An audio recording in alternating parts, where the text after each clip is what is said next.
What is happening today, friends? Howdy, and good evening to you. Hope this Sunday evening is finding you well. As we delve into Role-Playing Unlimited's Open Table D&D Sunday Group 2, I, of course, am your host, Tragically HP, coming to you live from the 100th Meridian, where the Great Plains begin. Thank you, Cora Lupus, for that follow there in the Twitch. What's happening, Val? Hope you're all doing out there. Hope you're all doing well out there in Streamland. We're gonna get this game underway. Apologies for the late start. I pushed us back by an hour so I could have a little time to doze between sessions, and wouldn't you know it, overslept by a good hour here. So me and this phone here are gonna have a stern conversation later on regarding its functionality and its limited needs. I only need it to do a few things. It's kind of one of those, you had one job, and you're not doing it right for me.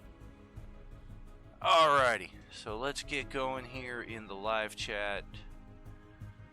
And how's everybody doing tonight?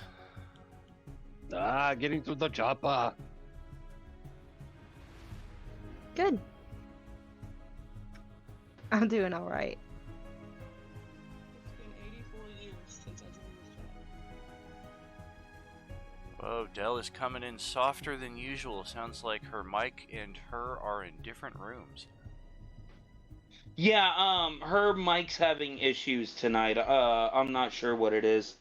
Gotcha. What's happening, Mike? Ben, Sharena, how you doing? Alright. Not much going on, just making myself feel like a jerk. Oh, it happens. I do it on the daily, so don't beat yourself up, man. Alright, who did we lose with my my hour delay here? I know we had a full table of 8, and I see that we have 7 now, so it appears my delay has cost us one person. Yeah, I think it was Val disappeared and poofed. I see. Yes, indeed. Val is not in our chat. I did see him in the Twitch feed, though. So if you're still with us, buddy, the game is starting up. So jump on in, and we're gonna continue our adventure here. Firstly, Quick question. yes. Quick question. Since you were late, do we get advantages or does the DM get disadvantages? I think we're gonna figure that. Oh, geez, what the hell? We're gonna figure that out in the course of the adventure here. Oh, geez, my roll 20's being stupid. Well, crap, I was kidding, but if you want to go with it, then I won't argue. I'm not a fan of making people wait on me.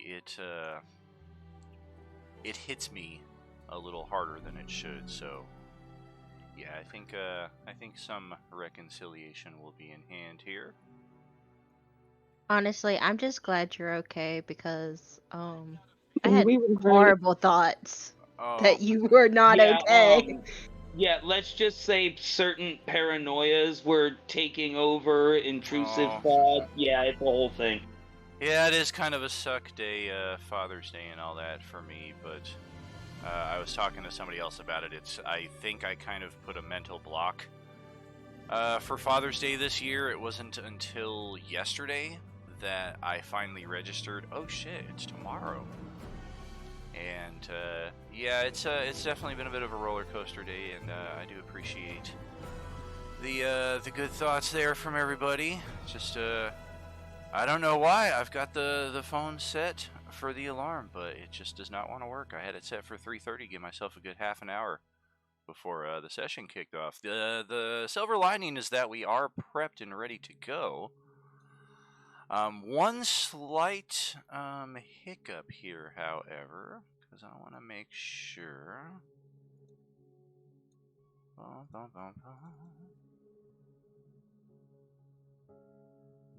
No, yes. Come on, slow system. Alright. So forgive me as I'm still learning Facebook names with Discord names with character names here. I think Rain is either Shaylin or Coralupus. Shaylin. Shaylin, fantastic. So you were with us session 1 and then you missed us last time around. So we have a bit of a delay here to get you caught up with everybody else. What's happening, Joker? 518420. I do like the last 3 digits for show. Thank you for the follow. So this is going to look a little different here for you there, Shaylin, but pay it no mind. I think I can actually adjust this back to how it should be for you. Yes. Yes, there it is. I'm just wondering why everything was pink. Right?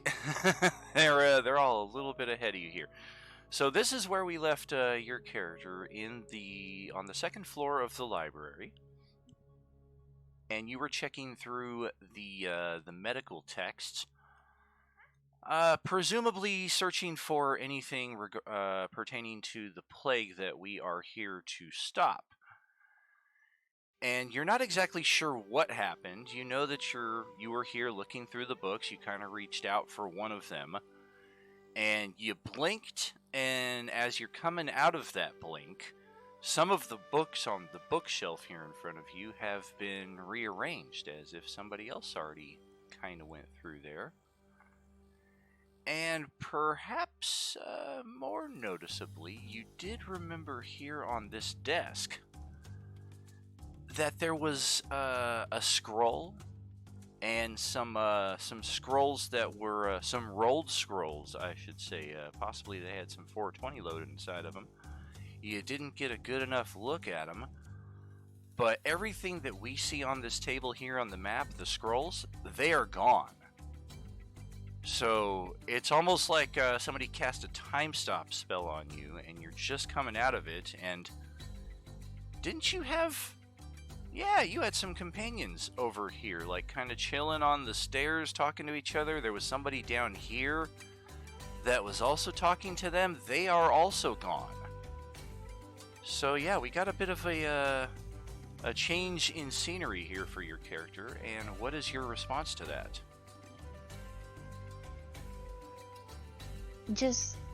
It's gonna take her a minute to, like, realization. She's just a little shocked. Valid. Like,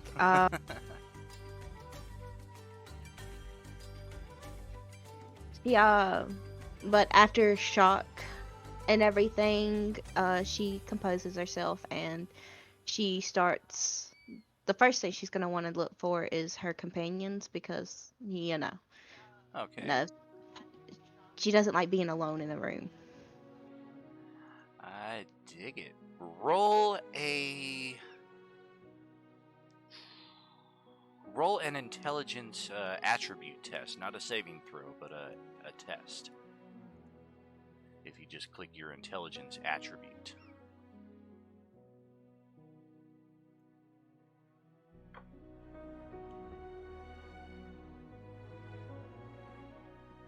Okay, so just.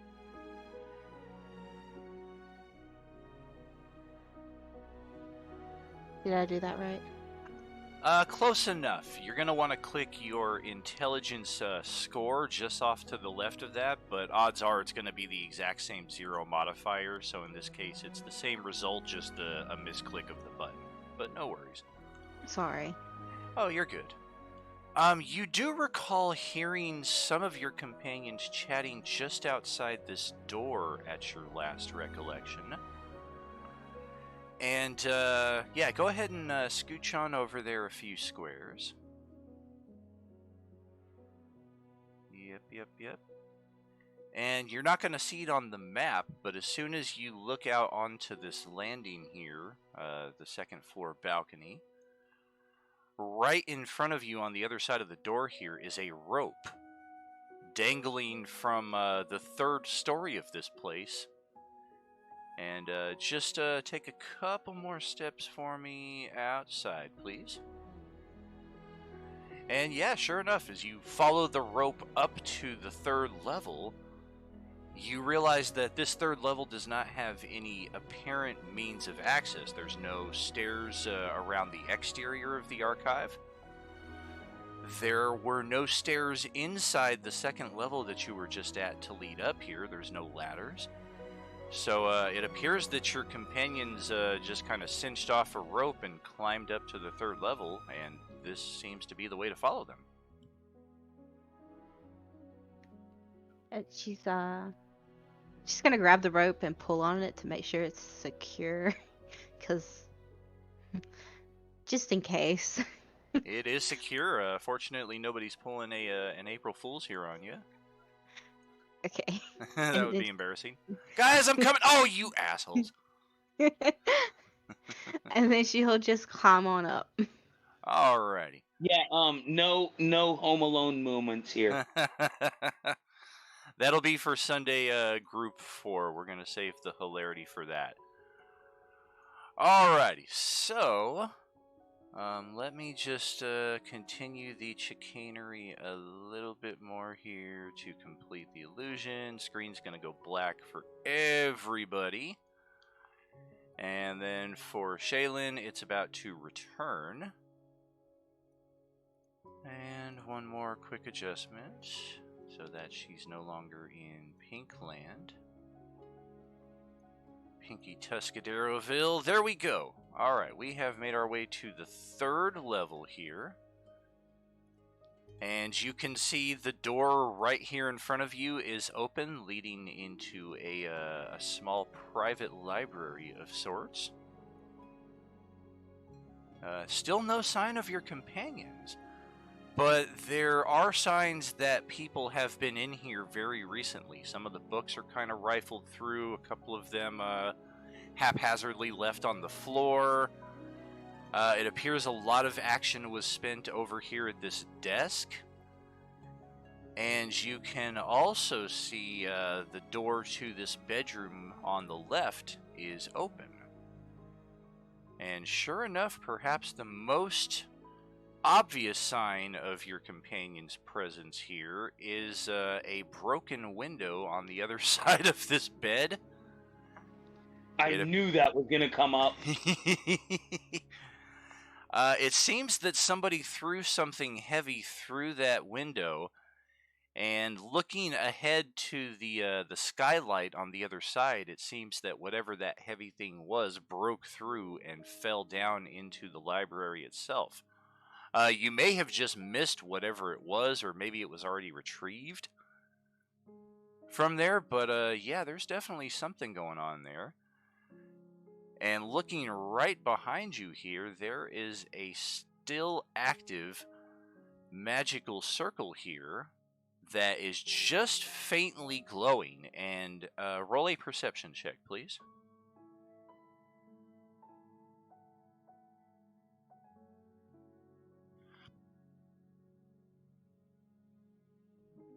You think... No, you're positive. That appears to be the faint outline of a couple of your companions right in front of you, but it's almost like they are ghosts. You can kind of see them. They definitely see you. Let's... Can she try to, like, touch one of them? You do, and your hand passes right through Sid here, one of our dwarven companions. And for Sid and Valka here, you both see her approach, but it's clear that she is still on the material while you are on the ethereal, and it appears that there's no way to communicate effectively. Valka's gonna step into the middle of the circle and utter the incantation to return. Alrighty. And Valtherus, or Valka rather, appears before your face there, Rain. Thank God you're alive. Yes, we're all still alive. We might need your help. Pop in the circle with me.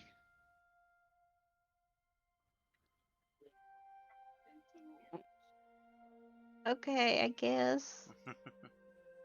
She's gonna very cautiously jump in the circle. And Valka's gonna say the words to reactivate the circle and bring us all back to the ethereal plane. Fantastic. So let's get us all back there. Let's adjust the map. Fortunately, time goes a lot slower, or a decent bit slower in the ethereal, so not a lot of chicanery required there to have her rejoin us here. From her position, as you were all floating around as ghosts, it just kind of looked like you were moving in super slow motion.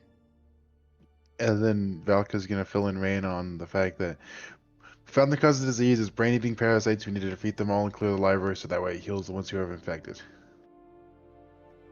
Oh, is that all? Oh, and if they bite you, they can infect you. Duly noted. Thank you for that. And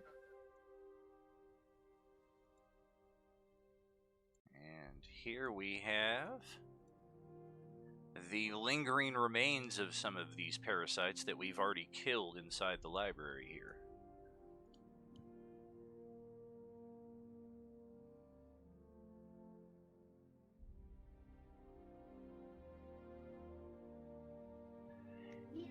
Did we look?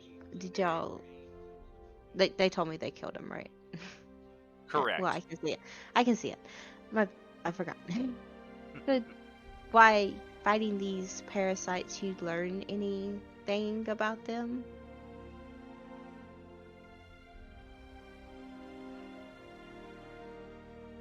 They die pretty easily. Says a tabaxi dressed in leather armor.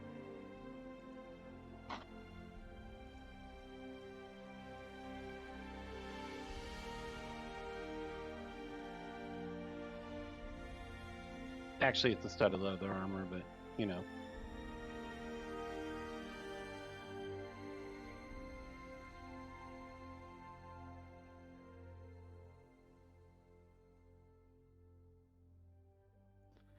They do swarm in great numbers, though.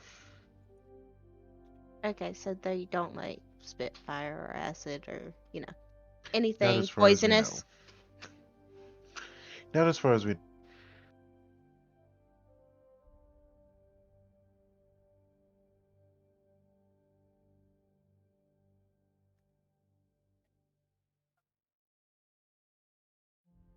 Do you know how many swarms are left? No glyph.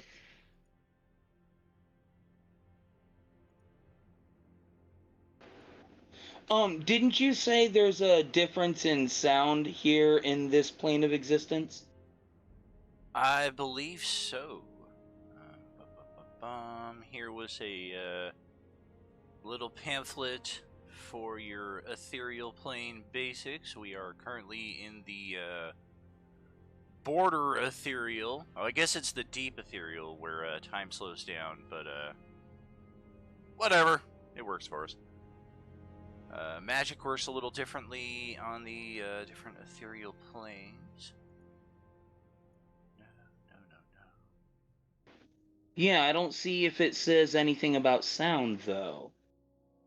He said sound travels twice as far while the rest of our sensors are dimmed by half. I'm gonna pick up one of the carcasses over here, and I'm gonna check its jaw to see if it has like injector fangs or if it has like biting fangs on it. This is let's get yep. This is some of the information that Michael was asking about that Val also responded to.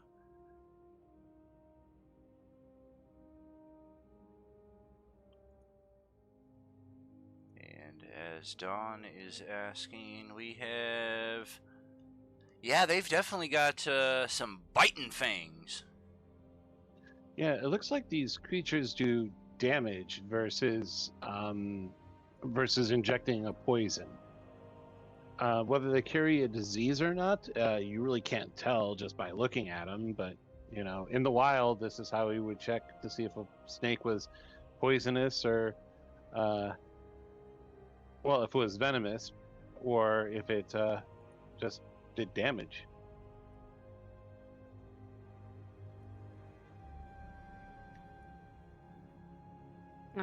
The more we know about our enemy, the better.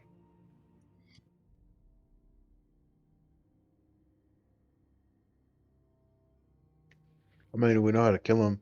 That's a pretty good start. Oh yeah, that's a great start. I'm just saying. I'm pretty sure, it's not going to be easy with every encounter.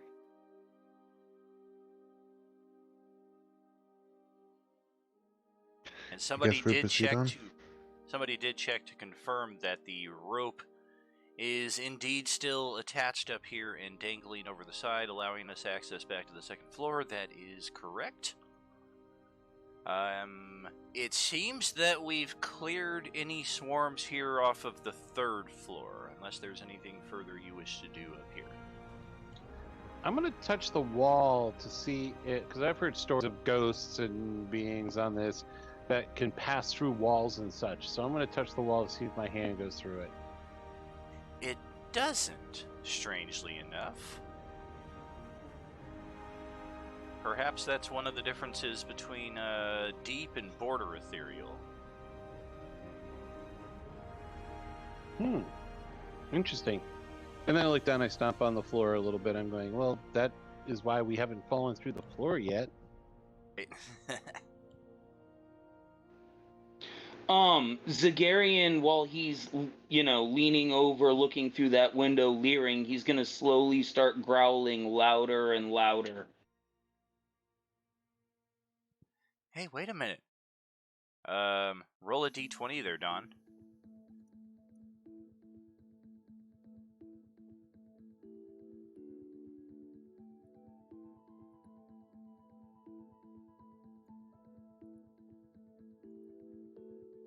And as the tabaxi stomps on the floor and kind of looks at the rest of you and just kind of muses his wonderings, he begins to sink through the floor almost immediately thereafter.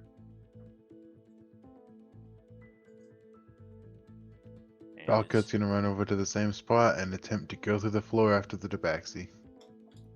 And it's a new sensation for Dreklin here as he is... I'm flying! Wow, that's interesting. Roll a die 20 there, Valka.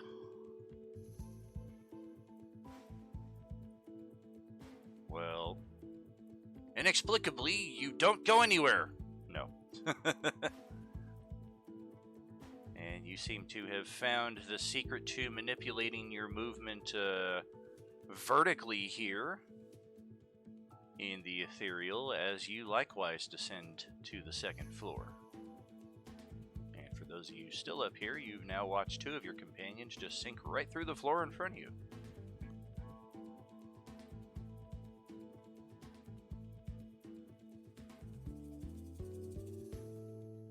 I was gonna wait and see if anyone else follows.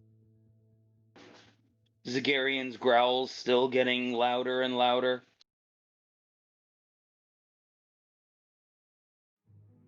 I turn to whoever came through the floor beneath, and can we still hear him growling up there? You do. Does he want to try to get everything in this realm to try to kill us? Nope, just trying to grab your guys' attention. Whoa, he heard us from wherever the hell we are, and Well, remember, sound travels twice as far. That's true. right, but yeah, but I Why wasn't do you really... why do you think the volume of the growls were going slowly up? Yeah, this is our first time in the ethereal, so for those of us who might be trying to be a little quieter than normal, you're finding your volume is traveling farther than expected, so doubly, he might not be intentionally trying to get everybody's attention with his growl, but likewise discovering in the process that it's traveling far, and yeah, from 25 feet below, you're kind of like, whoa! Oh shit, didn't mean need to speak that loudly. I guess we should look over the railing.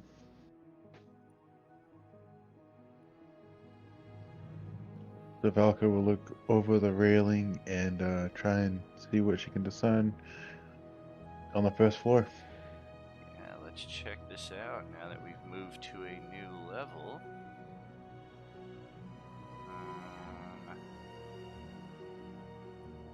Okay. Yes. Okie dokie. Can someone shut him up so that he doesn't, like, as I said, bring every creature in this realm to us? Well, as Zagarian noticed how far his voice is traveling, he shuts the hell up. I was gonna say so sooner, but other people were talking. If only he could do that in real life. Ho ho ho. I look at Velka. Listen here, you. Behind that table over there, I see something. Looks like more of those bug things. Yeah, looks like they came from. I don't know. That looks like the artwork of Teenage Mutant Ninja Turtles. They might have come from that multiverse. I guess we ought to take care of them and see if it helps anyone out.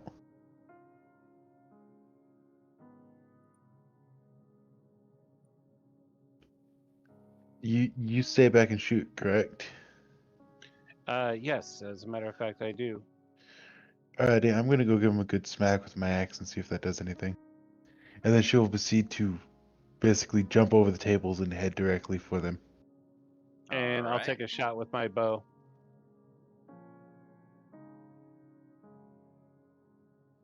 The bugs, not Val.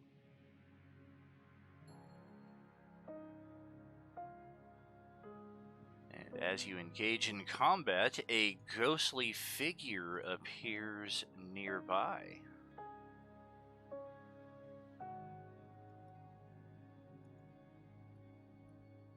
For the time being, though, it does appear that you've got the jump on the parasite as Valka steps up with a natural 20. I helped. I distracted them. Yes, you did. You also shot through the only copy of an extremely rare book on botany, all the way over here. Womp womp. The miss wasn't that bad. Well, Valka has slain this swarm in one strike. They aren't that bad. I just picture her like leaping over the table and acting like the flat side of the battle axe is a club to get as many of them as she can at once. Nice. Have some cleaning to do on your battle axe there later on. As the ghostly figure that appeared in the same exact space that Shaylin was standing in there a few moments ago. No wonder it was so cold down there in the library. It looks over at Valka, and you're pretty sure it smiles. Yes, I was going to advise you to do exactly that. Thank you kindly for destroying this pestilence. So you're not one of them ghosts that's gonna try and eat our souls, are you? Eat your soul. Would but I could, but I wouldn't even assume it was very nourishing. My only appetite is for knowledge. Specifically, that in this library. I am Madame Zosta, a long-time resident of this sanctum, both before and in my current guise. I'm gonna wander over here and try to grab my arrow back. Got your arrow. And any of you up on the third floor can clearly hear a new voice from below as Madame Zosta introduces herself. Would you happen to know where the rest of these critters are? We're trying to clear them out. As a matter of fact, I do. I've had nothing but time to find the location of all of these things. I wanted to have Zagarian try and, follow them down there, but I can't figure out how to get my token to move right. Roll a die 20 and see if you're able to move yourself through the floor vertically like they did.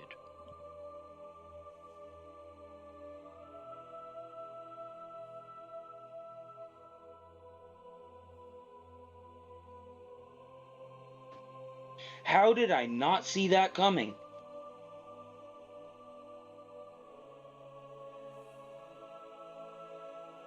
Stomps on the floor and gets nothing going there with that 4. Alas. Sargoth gives it a go, though, and easy peasy, lemon squeezy. Apparently, we've been hired on the material plane to help find a cure for a plague that's affecting them. And we believe it's caused by these insects. Oh, yes, this is exactly correct. The headmaster was attempting to broach the barrier into the ethereal to find out more information, as this was his suspicion. But, alas, by that point the plague had already grown. Oh, who is that? Oh, it is must be one of your companions, as Sargoth arrives. Hello, Sargoth. Don't hurt the ghost, she's friendly. Yes, please don't. As our other companions up on the 3rd floor, there is now a loud thudding of feet. Would you keep it down up there? We're trying to have a conversation. And none of you are able to get through, just thump. I've tried getting them to stay quiet, and it never works. Frank's just gonna simply take the rope back down. Oh, I'm about to jump through that freaking window. Rain takes the rope, and that proves a completely valid way to return yourself back down to level 2.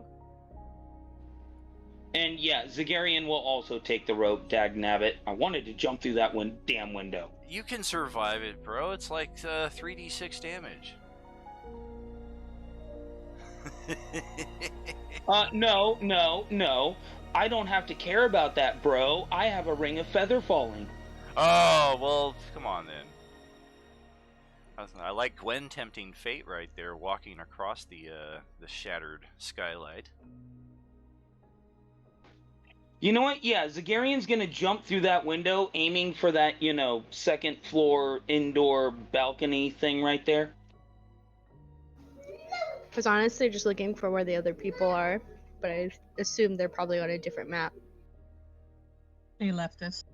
Yep, they are one by one, either ethereally descending to level 2 or jumping down there in one way or another, as Zagarian comes floating down here to level 2 as well. So up on level 3 we've got Sid, Flickering Fire, and Gwen.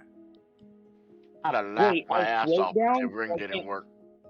Wait, I float down so I can't do a 3-point hero landing? Dagnabbit. Well, you can, it's just super slow. Like, it kind of looks silly. Valka is going to shout up, "For our sister, we are on the 2nd floor if you wish to join us."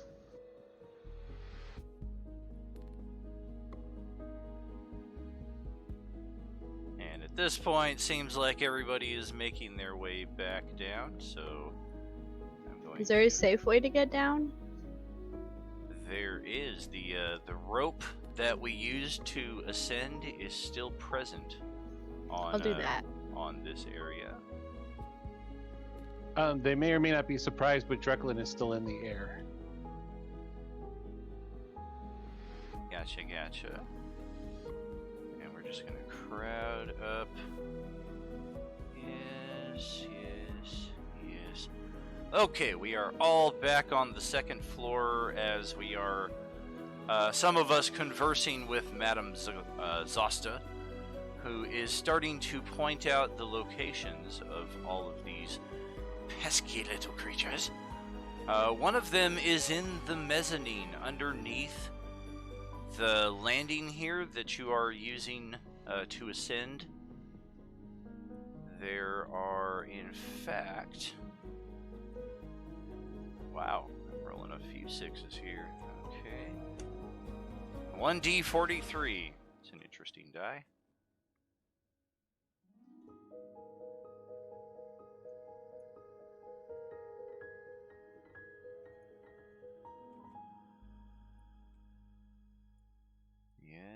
Yes. It's completely random where these things start off, and since you have found the librarian before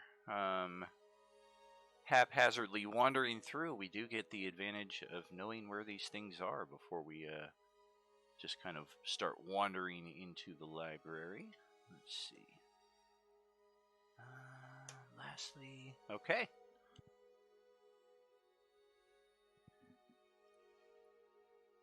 There are... I assume you got the... She kind of glances up. Yes, you did. You have slain the swarm on the top level.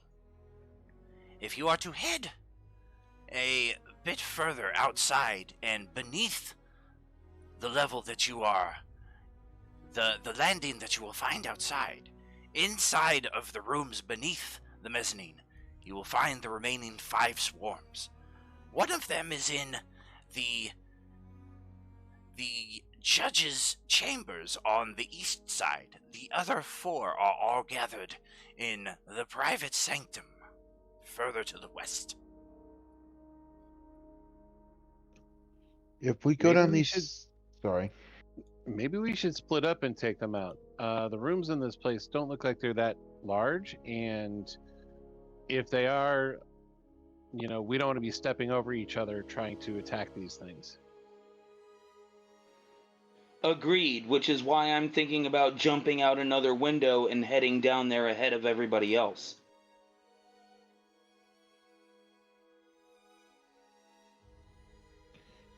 Valka would tend to Fickling Fire. Shall we descend the stairs and go after some then? For a sister?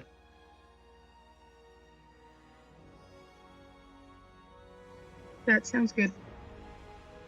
It seems here it's only on the ethereal level that they like to show you the rooms under the landing. But yes, of course, you'll have to descend the stairs to access.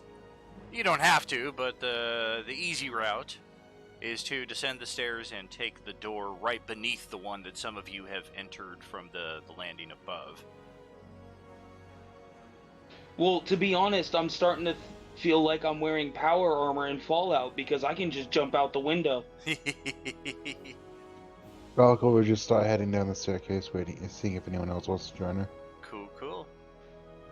I'm Yeah, going to push the wall Zagarian again and try to go through it. Yeah, Zagarian's just gonna go up to the nearest window, open it, and, take a step on out. Before we leave the area we're in, I would like to do a check to see if there's anything different that changed because we're in the ethereal plane.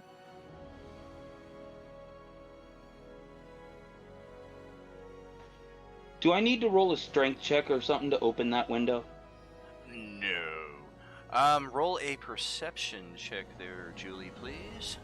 And once you have successfully figured out your vertical movement here, there's no need to roll again. So in Dawn's case, yep, you can just wander right on through the wall without any issue. So you guys all see me phase through the wall. Other than the difference in the ambiance around you, i.e. everything kind of has this very bright pink sheen to it, everything otherwise appears identical to how it was on the material plane. Okay, I'll use the stairs. Good And- deal. And as he phases through the wall, Zagarian's gonna awkwardly climb his giant ass out the window.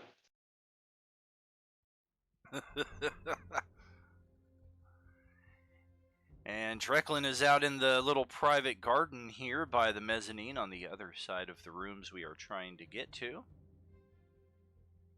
And whichever method you wish to take to make your way outside, whether it's automatically going through the wall, trying to figure out your ethereal options and rolling that die 20 again, or just heading down the stairs, it's entirely your call.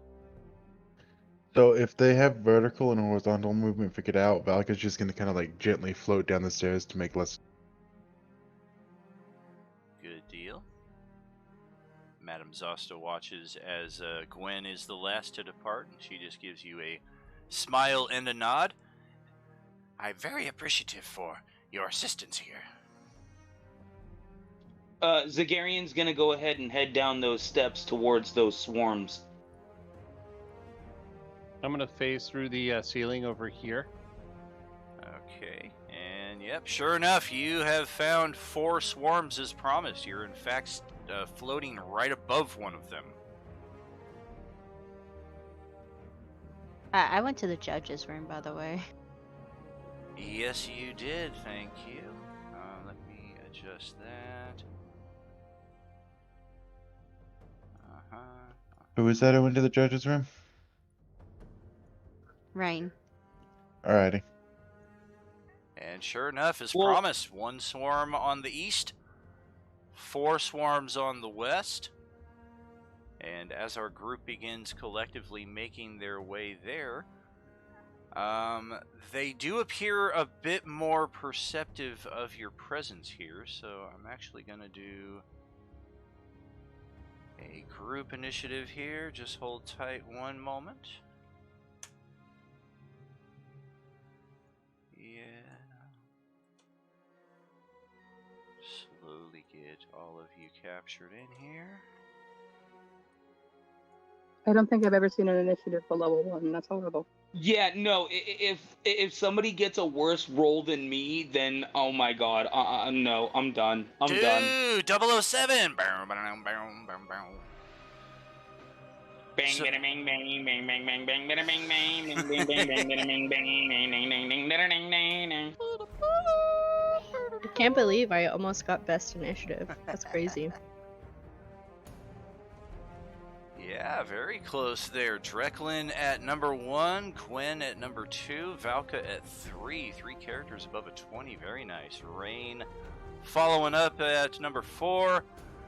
Sargoth at 5. Flickering Fire at 6. The swarms of cerebral parasites, or cerebral, however you prefer it, will go after that before Obsidian, Fireforge, and Zygarian may be going so slow that he might have to wait until the next round before his turn actually comes up. Don, you've got the first spot here, though, so take it away. Okay. Well, let's see. Short sword is a finesse weapon. So instead of strength, I'm going to use dex. All right. So from here, though, bow shot would be with a disadvantage, correct? Or am I high enough away Not to be necessarily. able to? Well, I mean, you can kind of like stop yourself before you're right up in melee. As soon as you start coming through the ceiling there from above, you're kind of like, whoa! All right. I will take a shot with my longbow. Okie doke.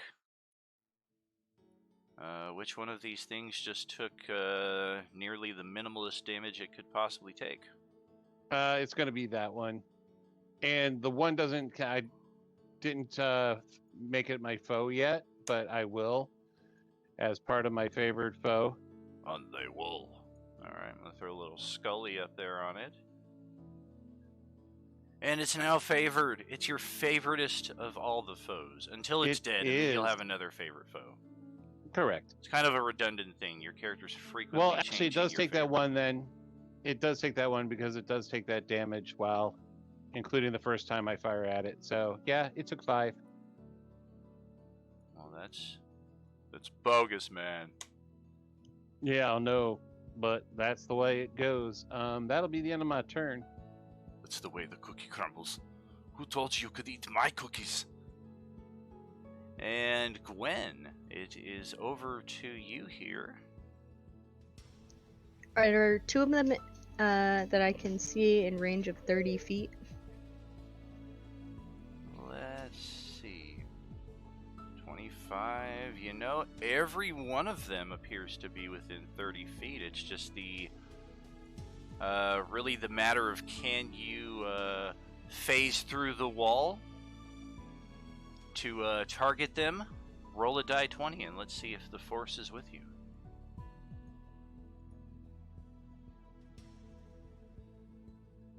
Whoa! Yes, it is. You are confident that you don't even have to move an inch. You can probably just shoot your magic right from here through the wall, over the garden, through the ceiling. Nothing but net. So I'm gonna use the custom spell that I found on your thing called Glare, Okay. which is a wisdom saving throw, and if they fail, they get no actions, and it reassesses its life choices. Go ahead and post that up. Thank you. Concentration, one action. Enchantment. It's possible this thing may have some enchantment immunities, but maybe not.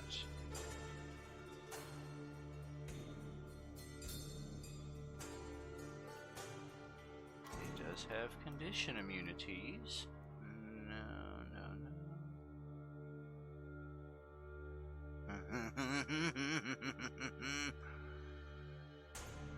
That's one of the funny things about 5e is sometimes the mechanics will overtake our senses of logic. As, yep, you have just successfully made a swarm of parasites reassess their life choices. Gotta love it. Which one of them got it? Two of them. Which two, I should say?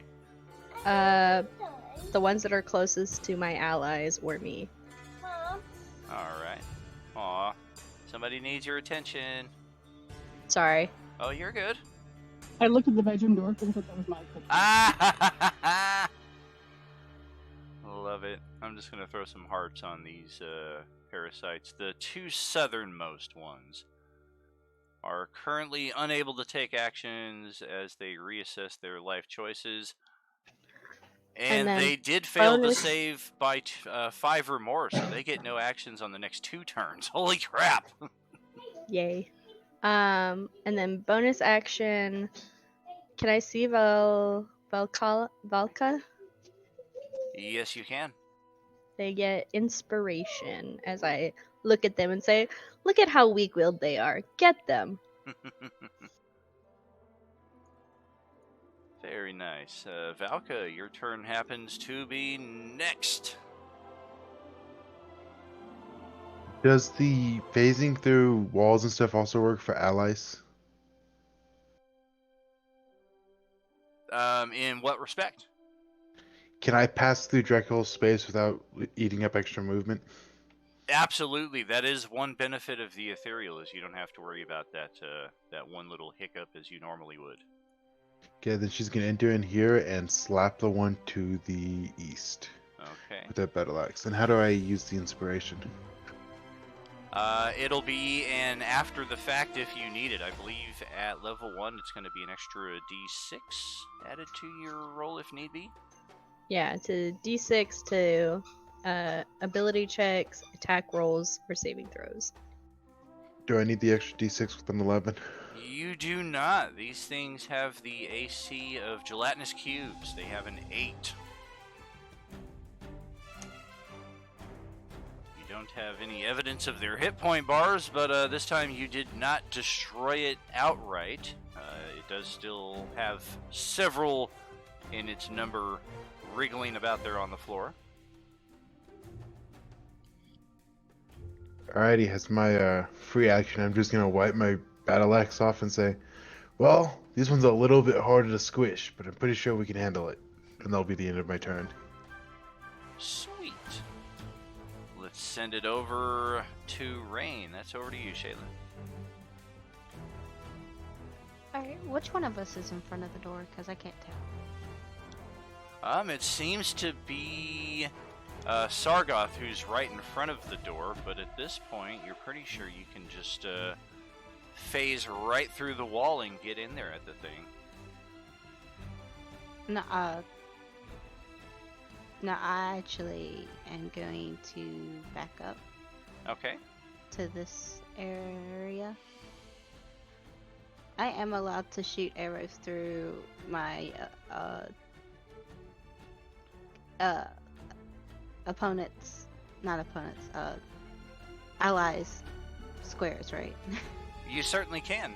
In some instances, there might be a cover bonus or a chance of hitting them, but when you're literally right behind them, just kind of using their shoulder to steady your aim, it's almost impossible to hit them.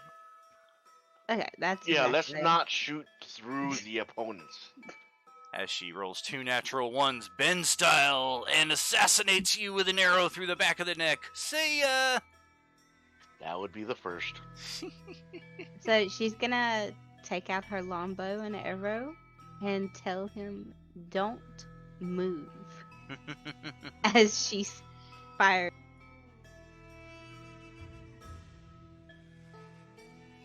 Oh no!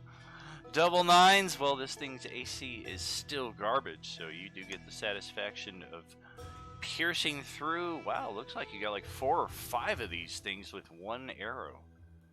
The swarm is still writhing about, though. It's got some life left in it.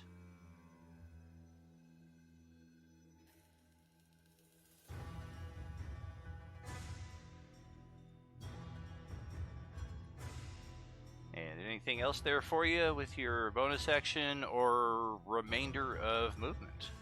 Sorry, I was reading my second wind and everything. I'm not used to it yet. All good. Ooh, Drunk Pally's gonna buy 2 decks of many things. Nice. Absolute chaos. Can I use this Hell yeah! to fire again, or is that impossible? Not at this level. Once you get the extra attack, then you'll be able to do 2 attacks with 1 action. But for right now, it's 1 for 1. Oh, I see. It says hit. I thought it was talking about their hit points, not mine. Ah. My bad. That ends my turn. All right, and Sargoth right in front of her. What you got? What's up, Jaguar 714? Thank you for the follow there, pal. Are you with us? So since these things like to mess with people's heads, In your head. Mine silver. We like mine silver. An intelligence saving throw versus 1 point of damage. Should I even one bother? damage. Should I even bother rolling a save for 1 damage? I'm gonna counterspell it. I'm gonna reverse it on you. Okay. Take that! I don't know, 1 hit point represents a greater percentage of your total than it does mine. My Right. intelligence save is a 4, a mighty 4, as I take all 1 of that damage.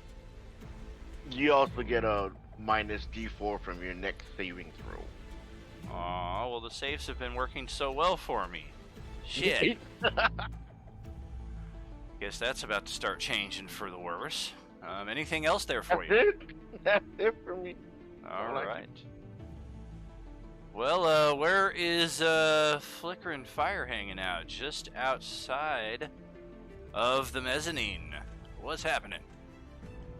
I was sniffing around to see what was going on, and then these things spawned. Let's see. I wasn't paying very close attention.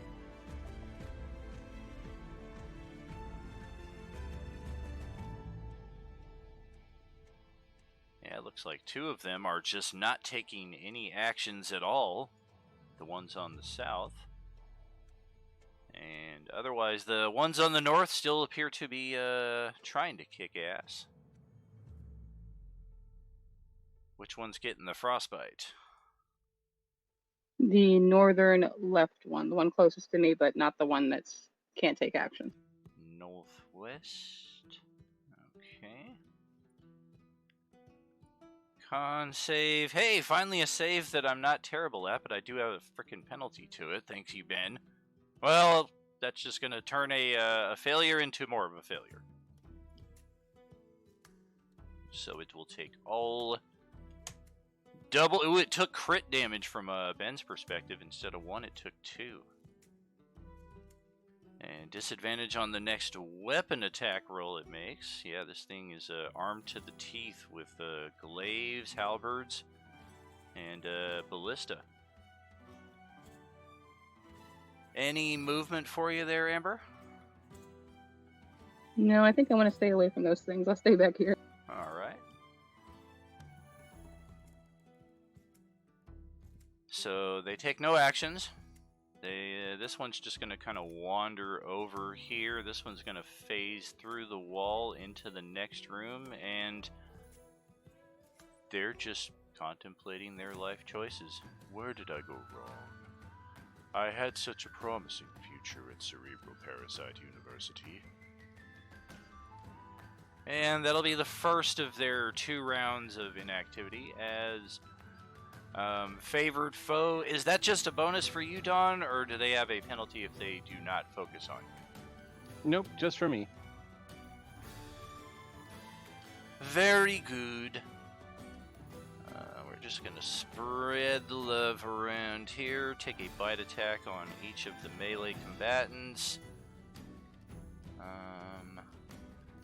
The swarm will take 2 bite attacks.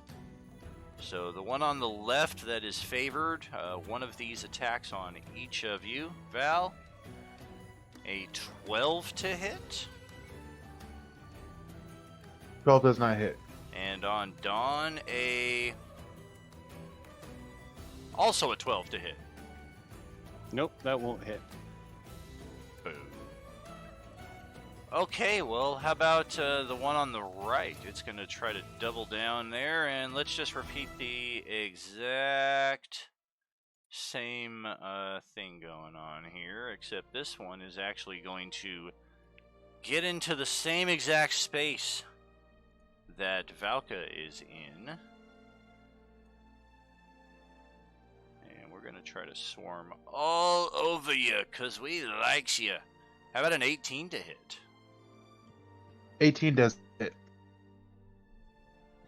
You've contracted a disease. You are infested with cerebral parasites.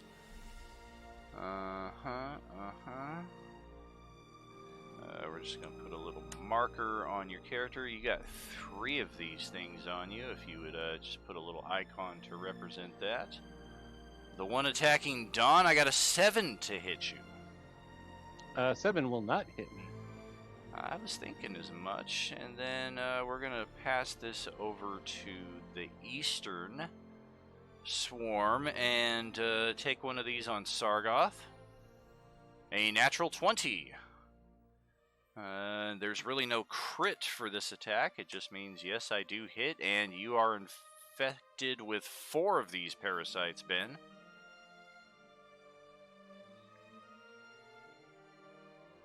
Well, that's just fucking great. And it's gonna hit you with its second attack as well, a 17 armor class. No, I'm gonna shield that. Alright, save yourself another 1d4 parasites. And as we can see there, the effect of the infestation is clearly visible. It's just a bit wordy. But it is important to note that if you are infected with this and you try to cast a divination spell, any sense, read, or affecting another creature thoughts magic, or any spell that deals psychic damage, your intelligence score is reduced by 1 per cerebral parasite you are carrying. If it reduces your target's intelligence, if it reduces your intelligence score to 1, you cannot cast spells anymore, activate magic items, understand language, or communicate in any intelligible way. You can, however, identify your friends, follow them, and even protect them. Once your intelligence score has been reduced to a 1, the parasites exit your body as a new swarm of cerebral parasites. And that's assuming that the swarm is not cured. And note that this is not a permanent intelligence drain. I do believe this will return after however many long rests, whatever the attribute restoration rules are, or if somebody casts like a lesser restoration on the character or something like that. But in any case, let's send it over to Sid. It's your turn at last. Just hanging out listening to you guys. But yeah, he's been hanging out. Okay, is there a... There's not a wall between me and this other guy, is there? There is, but because you're in the ethereal plane, you can just kind of phase yourself right through the wall. Okay, so Sid's gonna take a couple steps and swing with his maul.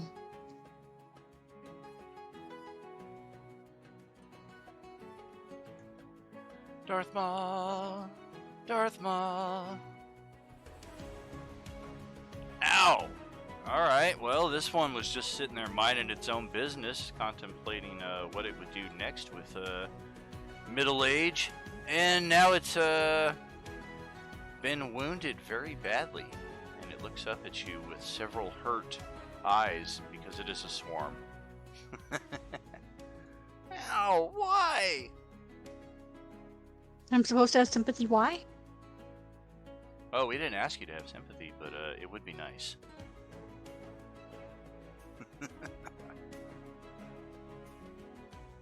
And anything else there for you, or are you going to hold your spot So there? I think I'm gonna just step back again to make sure they can't attack me on the way out. Alright. Normally they would get an attack of opportunity as you back away, but that's how depressed this thing seems to be. It just doesn't even want to take one. Well, I guess that attack of hers helped them. Yeah, it did. And Zygarian, at long last, 007. Go right ahead. Oh, wait, am I unfrozen in time now? Sweet! Yes, sir. I'm gonna phase through this wall right in front of me, step right up here, and then I have to bring up my character sheet for a second. Cool.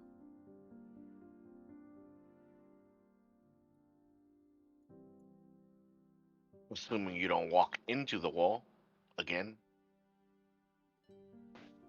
Oh, I will roll a strength check to just smash through it right now.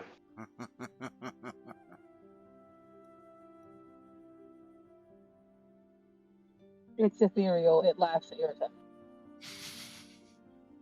It's a sentient ethereal.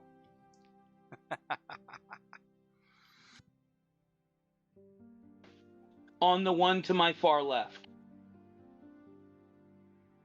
A 26 to strike. All right. Well, this one was likewise just kind of contemplating its decisions and now wounded horribly. Ouch.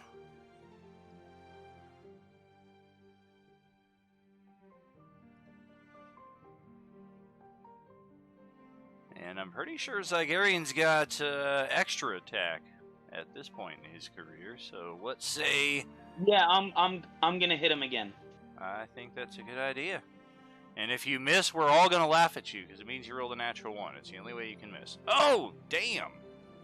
Well, that ain't no natural 1. Oh, if I got a natural 1 and missed, I would be sitting here dying in laughter at myself.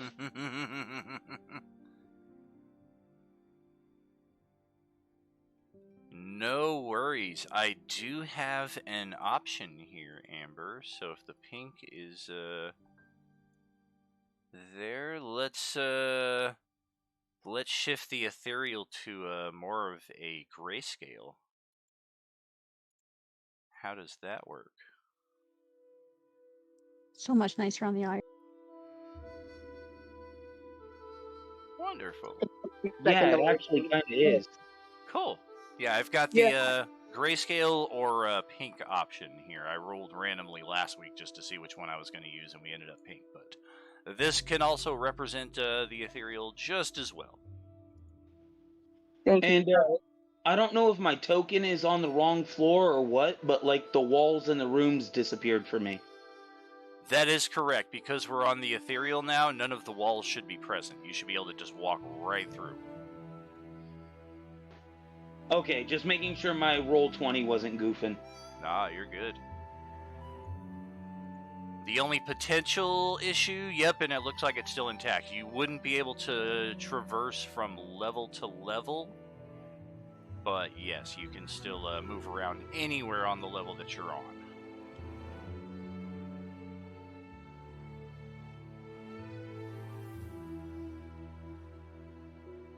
And just for completion, we'll send level 1 off to the right. Into And yeah, grayscale did as my well. last flash kill that one on the left, or? It did not. It is still writhing about with maybe like 3 or 4 parasites left of the swarm.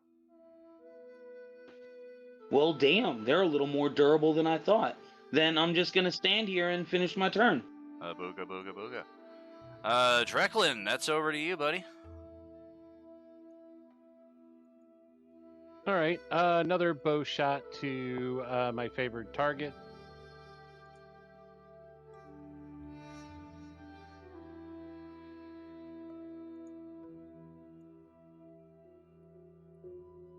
All right, and that will in fact finish off the third swarm of 6.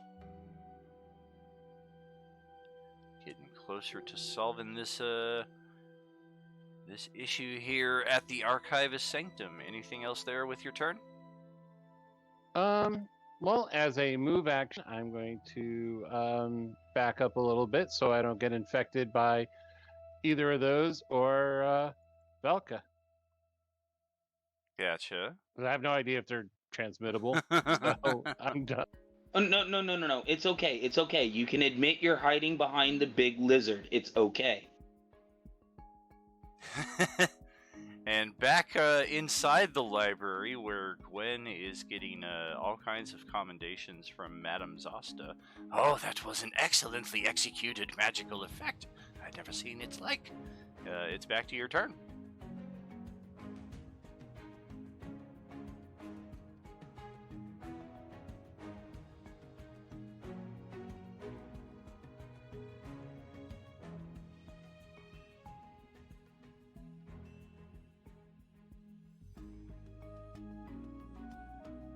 Did we lose Julie for a moment, or are you just perusing your options? Sorry. No worries. I'm still getting used to push and talk. Gotcha, walkie-talkie style, yeah. Okay. A few of them have died. I said I was gonna go down the stairs earlier. Is that not an option now? Oh, you totally can. Okay.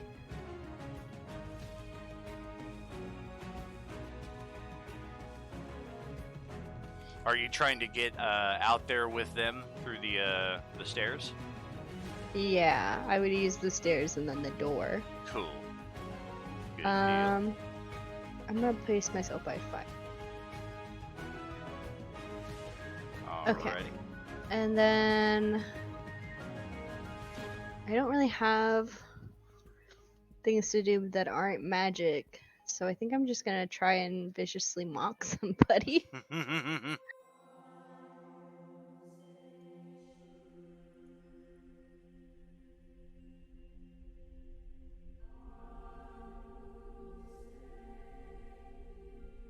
60 feet, that's going to be probably any of these creatures here. Which one is getting mocked? One of the ones that's contemplating life decisions, if they're still alive. Alright. That would be this one here. Another wisdom save. I've got a -3 to that. An 11! A failed save. It's going to take some psychic damage. and I'll just say, "Look at you just standing there, not getting anything done. No wonder you don't know what to do with your life." And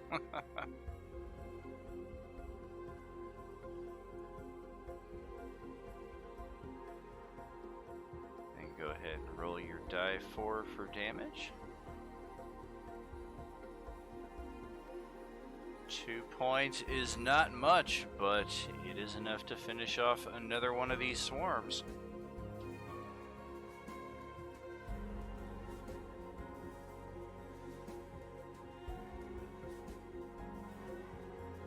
And then there were 2.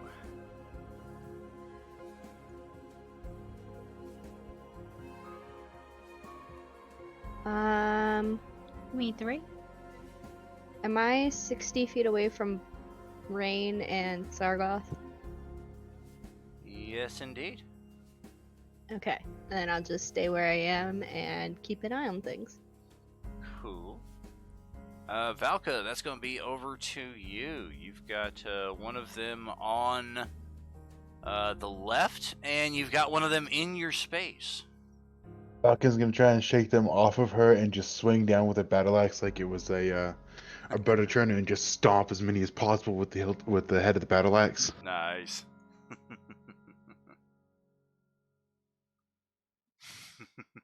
The It's DM not a sees flat all. puddle. And then that's her turn. Let's see. 10 points of damage as, okay, this one is still slithering about in your space there, but there just are not as many of them. And we're going to send it back to Rain over here on the east side.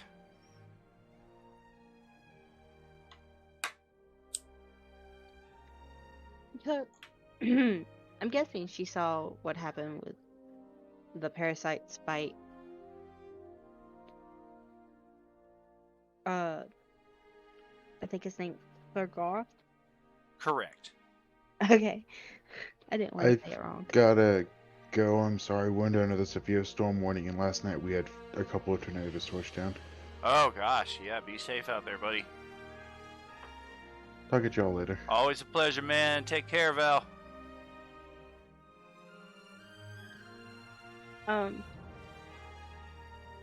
So yes, you did in fact see these things bite Sargoth, and yeah, it didn't look like he was too happy with the effects. There's no visible physical damage, but he definitely seems to be holding his head in pain a little bit.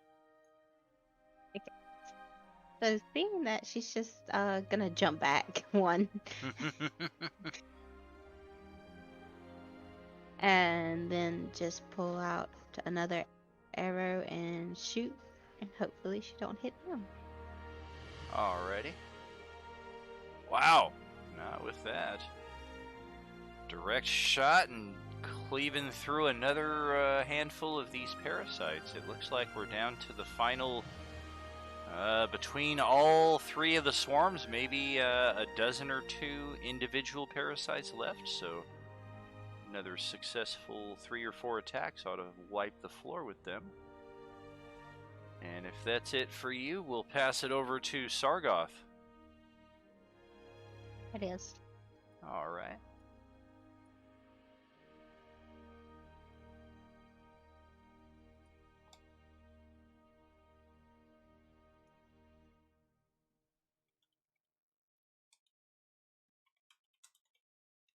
Alright.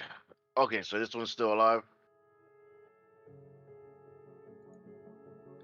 Yeah, buddy.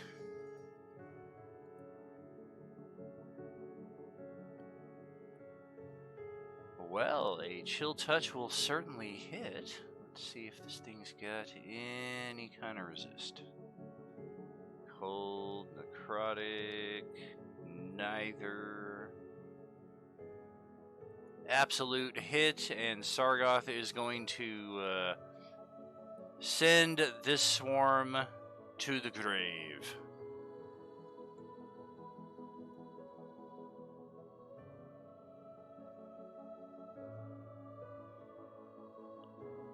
Looks like we're all done here on the east side. If you want to move over to the combat happening west, or just kind of sit here and lament your life decisions as well as some of these parasites are doing? Yeah, that's what I'm doing. Okay, Flickering Fire, over to you.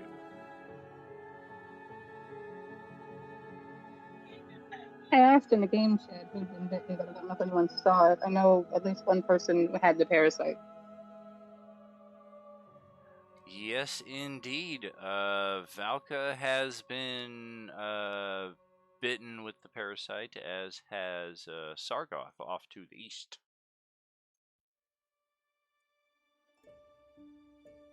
Okay, I'm having a bit of computer lag. Give me one sec. No worries. Ben, make sure to throw an icon on your character so we can track your lovely infection there.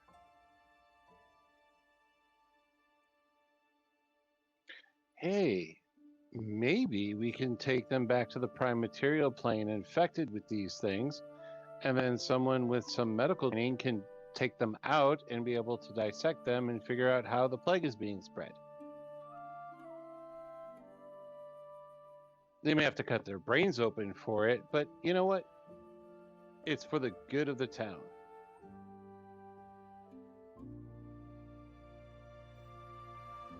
Wow!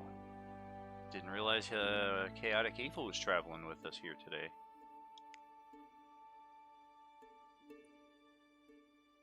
It's chaotic neutral, and I'm just being...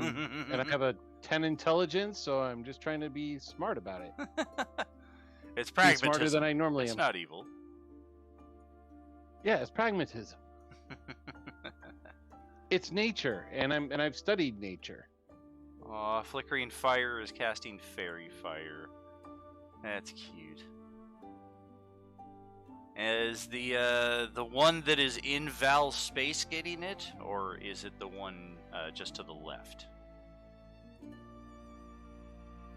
It feels like it hit them both. Yeah, it's a 20-foot. Oh, cube. that's right. That's right. It's an AOE and dexterity save. Let's see how well these things can juke. Juke-a-doo, ba-doop-a-doo, a 4 and a 9. So they're both going to fail their saves. And why not? Not like they've done anything else. We're going to give them a nice pink tint.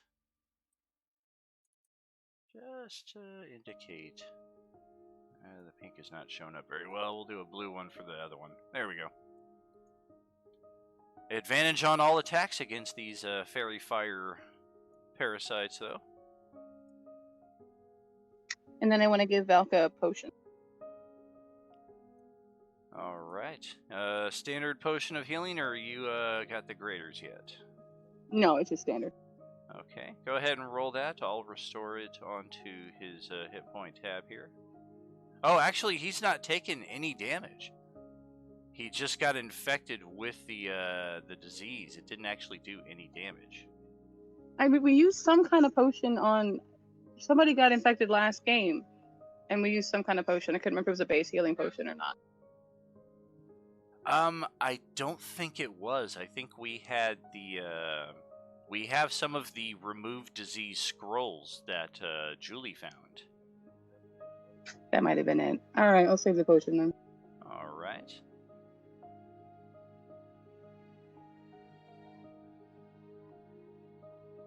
And back to the parasites themselves.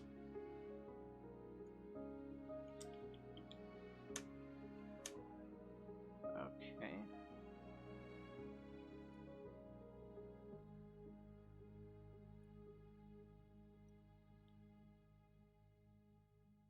The one that is in Valka's space is going to double down on attacking him.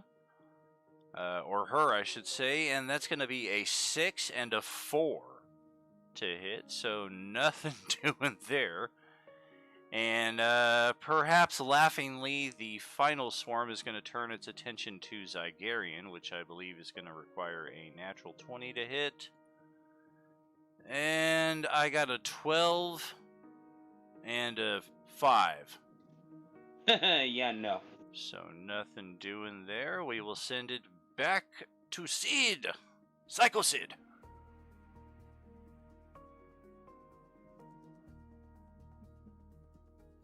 If I could ever get this character sheet on my way to see what I'm doing, that would help. Can be a little clunky sometimes for show. A little.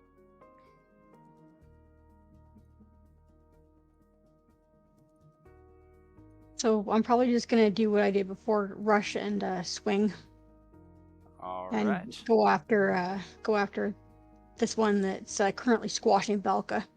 Okay. Just be very precise. You don't want to hit him with the maul as well, because it's in the same space as him. So, slight chance if your attack roll is poor, you might knock your friend out there. I can hope not. Hold still. Hold still. And miraculously, you, with surgical precision, remove these things from his body with a maul. It was the fairy fire advantage. It certainly was. And I didn't even roll with advantage.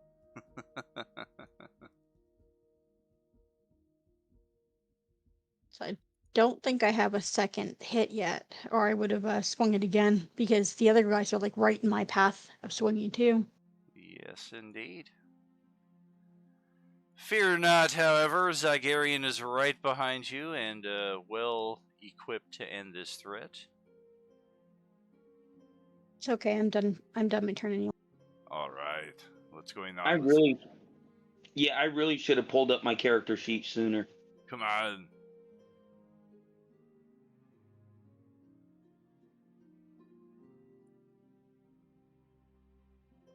That's one hit, and it's still got a few of these things left. Second hit.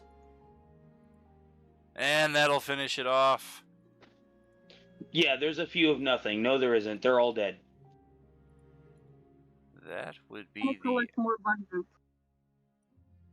Oh, say again. You were coming in a little fuzzy there.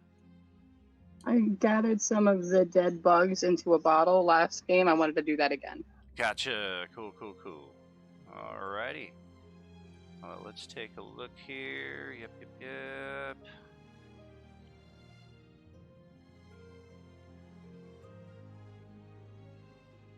Does that mean that they're still infected with parasites, though? Since we got all of them dead? Correct. Now we have people who are capable of creating new parasites. As lovely of a thought as that might be. But it does appear for now, especially considering the applause behind you in the Libraria from Madame Zosta. That's it! You've got all of them! Oh, what a wonderful job you have all done here!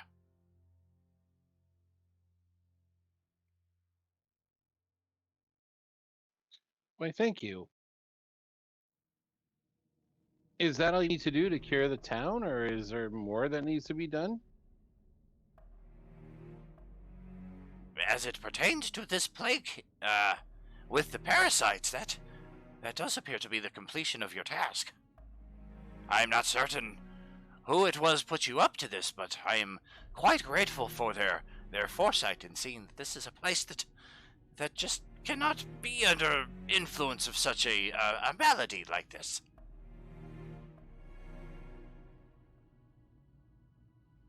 Well, if our work is done here, let us return to our own plane and collect our rewards.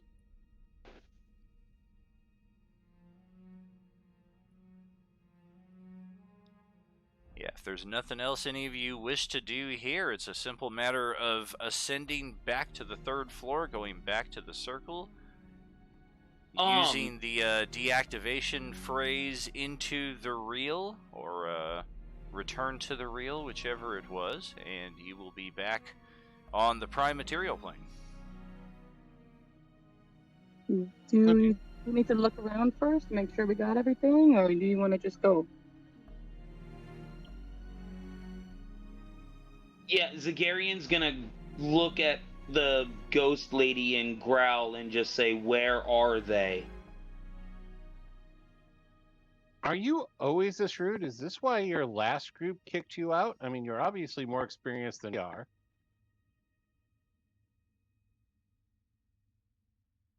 What do you speak of?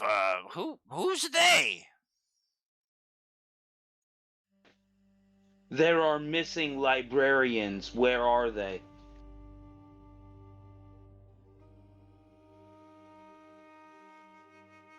That's the first that I'm aware of it. I do know the staff vacated the premises when the plague became too much to manage. Is this what you speak of?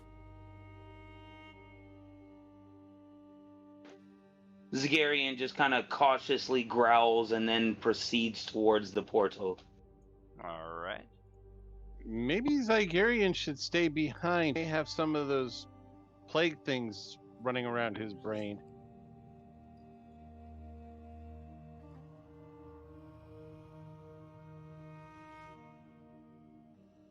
Right? I think I'm going the right way, aren't I?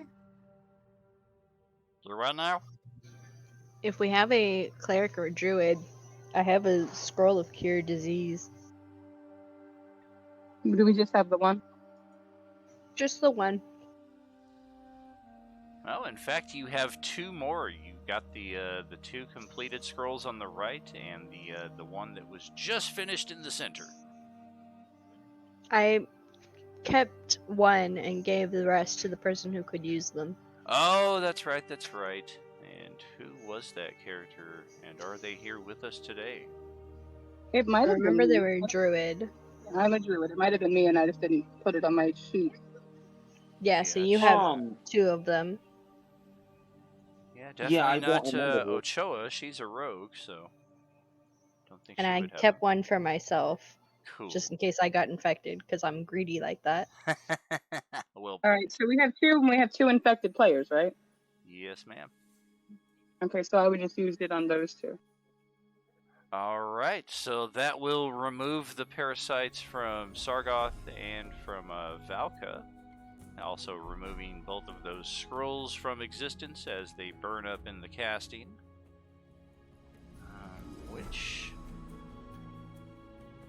What did Valkyris use here to mark this? Delved deep into the icons menu to find this this battery. Thank you, that is much appreciated. I'm happy to help.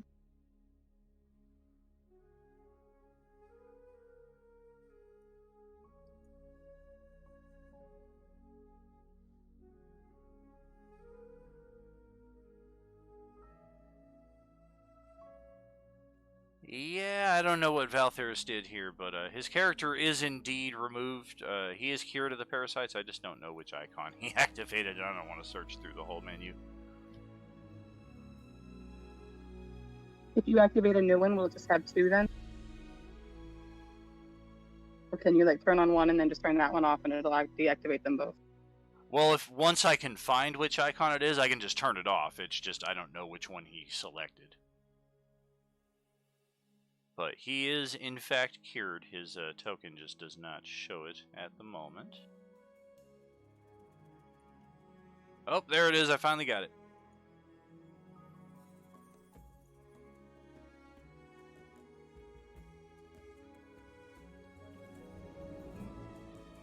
And if there's nothing further to do here, we're going to go ahead and...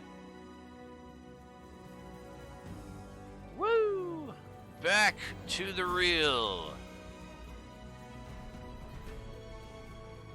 Ah, color, oxygen, smells. My eyes.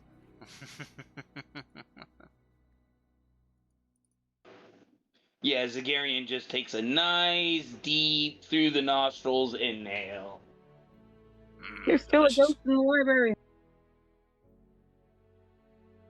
Oh no! I'm supposed to go back with the ethereal. Whoop!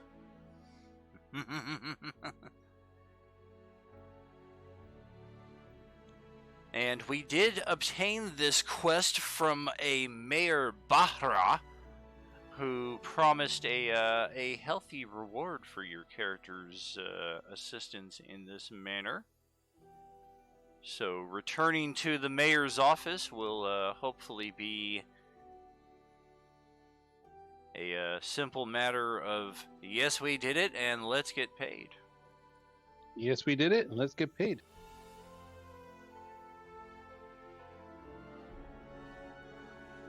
I would ask the mayor about speaking to the head librarian.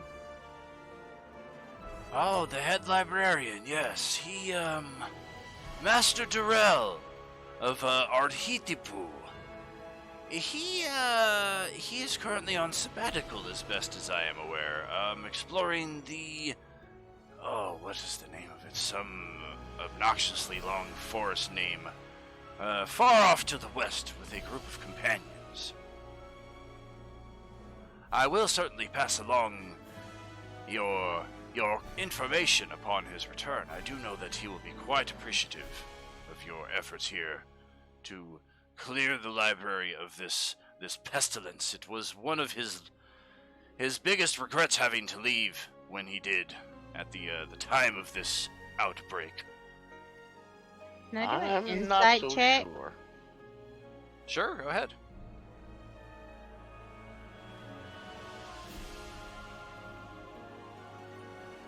Yeah, and Mayor seems to be on the up and up. Doesn't seem to be lying or have any reason to be deceitful for that matter, based off of Rain's gut instinct there. And perhaps reinforced extra as the mayor retrieves 7 pouches from his desk, each of which are filled to the brim with 100 gold pieces. These are for each of you, yes. A job well done. Very kind of you. The kindness is on your side, good sir. This town will be much indebted to you, and I can promise that the library is indebted to you as well. I have been told that you are free to use the library when you need to perform any arcane research, and additionally the magic circle that grants access to the ethereal plane is yours to use whenever you wish.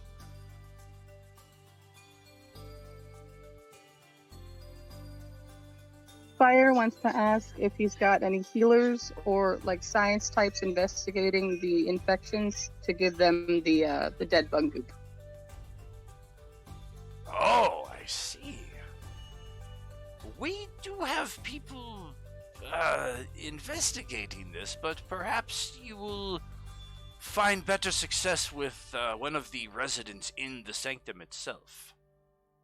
I trust their research far more than I do any of the local town's inventors or, for lack of a better word, crackpots.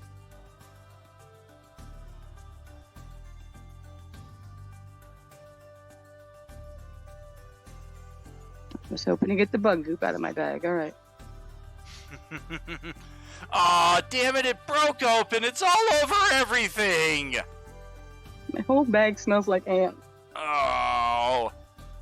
No, it breaks open and a swarm of worms breaks out. The whole frickin' city's infected. Game over. I broke the whole world. Gwen offers to take the bug goop off of you. If it makes you uncomfortable. No, it's fine. I just that's the whole reason I took it was to give it to somebody who's investigating the infestation. I thought it might help. I don't know. That's why I helped you get it, because I thought it would be helpful too. Fire's a bit of a pack rat anyway. We're in the mayor's office right now, right? Or are we in the library, or? We are in the mayor's office. So I assume this is in some sort of town, yes? Correct.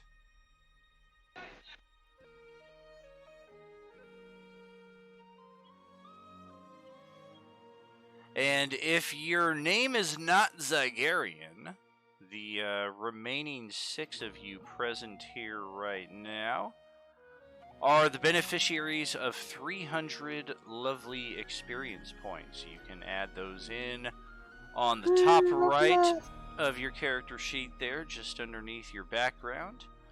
Once those points are added in, you'll see that little red anvil next to your class start to pulse. That is your indication to level up. You may immediately click that to open the Charactermancer, and that will guide you through your level up to level 2. And while you're doing that, feel free to chat it up amongst the group, strategize your group progress here. I'm going to send it to a break here. We got just about an hour left here on our game, so we'll check you back in a few moments, friends. Are you with us?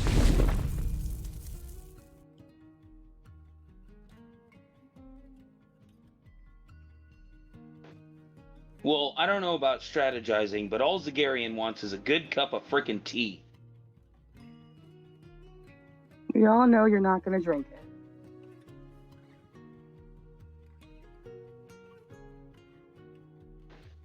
Hey, he would have drank it if he had the chance.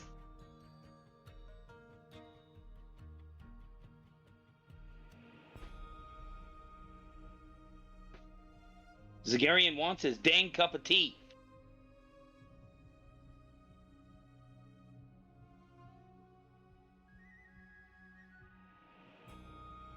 No tea for you.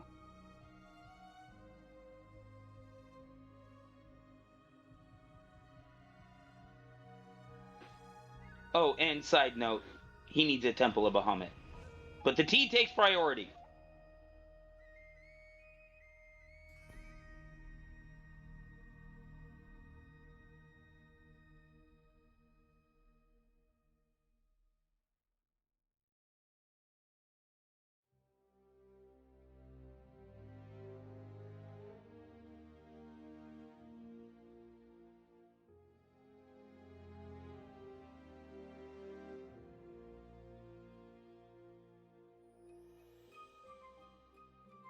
Fire pulls hot water and tea leaves from her bag to shut up the dragon.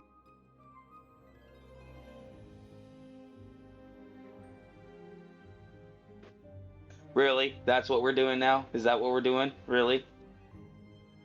This is a blend of leaves from my home forest. Shut up and drink your tea.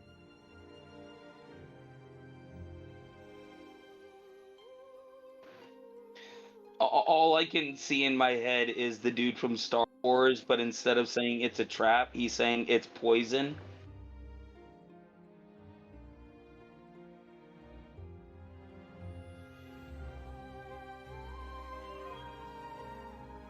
Does anyone think create or destroy water would be useful, or should I fill that spell slot with something else?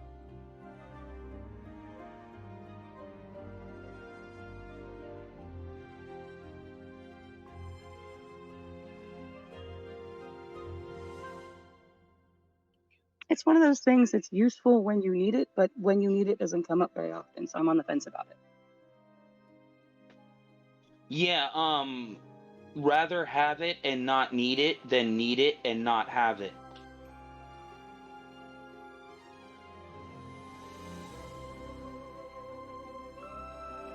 Yeah, but at level 2, I don't have the spell slots to essentially waste on something that might come up, is my concern. Wait a second, I thought it was a cantrip.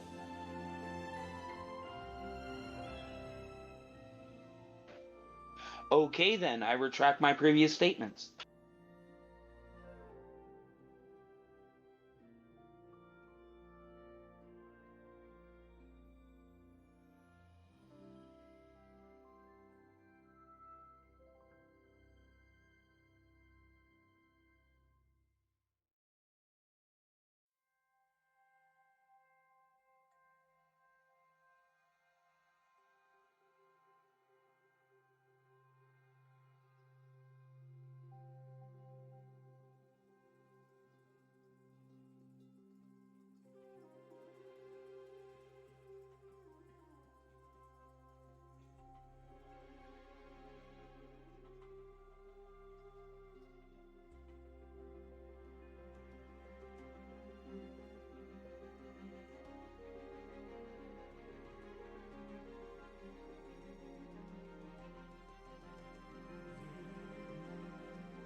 Well, while everybody's sorting that out, and when Daniel gets back, Zagarian's gone off in search of a Temple of Bahamut.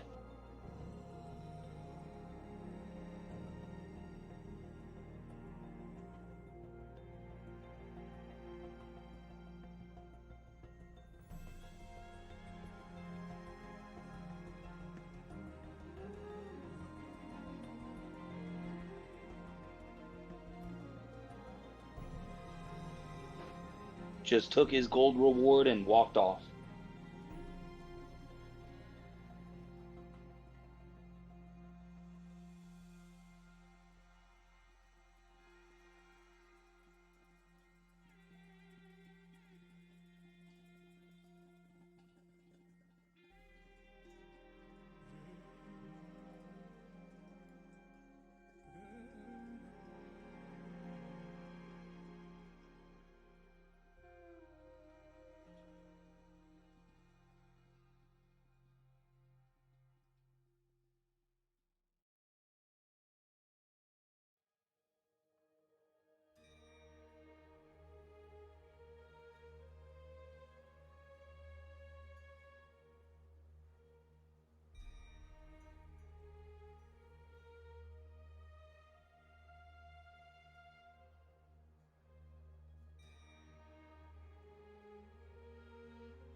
Hey, you know, hey, I think what's going on?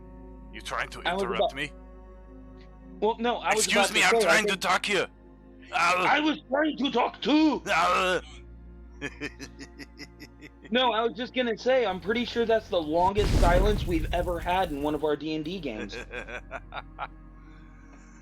Yeah, I wasn't prepared for ranger spells because I rarely ever play rangers. So it's taking me a long because there's a ton of these spells. I was just Oh yeah, surprised. especially with all the new books that we got last weekend. I want to say we got like 700 new spells or magic items over the last week or so with all the Kobold Press stuff I added.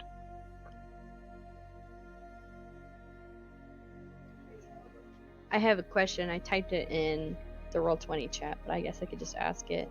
Does my inspiration reset? Because it did on my character sheet. For your bardic inspiration, Yeah. it does. Cool. Thanks. Uh-huh.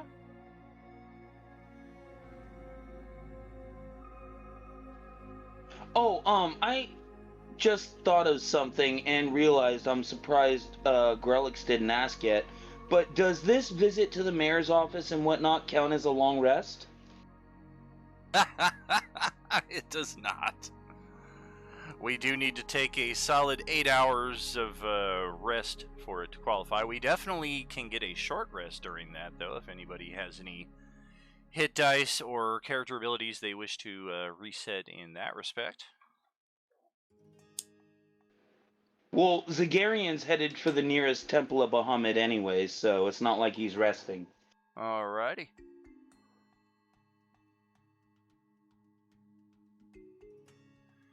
I had to manually change my cantrips because the character mancer wouldn't let me.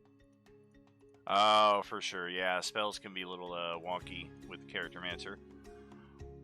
Upon arrival at the temple, you are met by many a dragonborn who look kindly upon your obvious prestige. And what is it that we can do for you today, my brethren?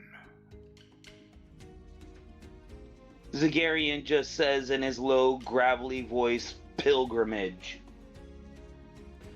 And then hands the monk the 100 gold that he just received as a reward for a donation to the temple. You say this is part of your pilgrimage, or you need to be assigned? This is a part. I need to make a prayer before I leave. But of course, we shall make a vestibule available for your private needs.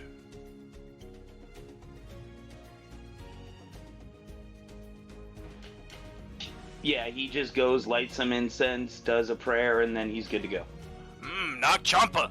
Alright. So Zagarian gets his private time in the temple there, makes a substantial donation. And, yeah, this module does not give us a map of the city that we are in, only maps of the different locations that we will be traveling to. Of course, they're in the Discord.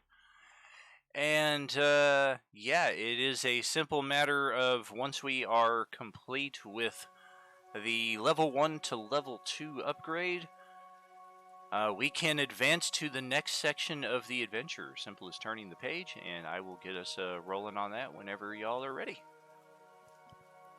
Okay, I am going to go ahead and buy a pair of scimitars. I can use those both two-handed style, correct? I like it. I believe so.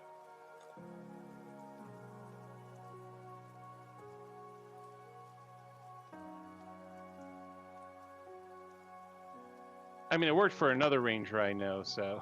Yeah, exactly. But that was second edition when they created him.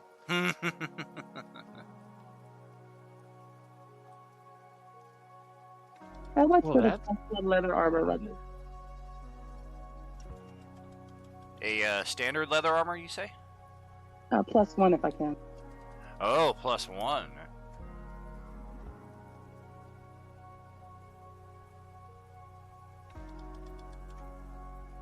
Let's see. So guys, I can wild shape now. Yeah, +1 armor, probably about 1,100 gold minimum.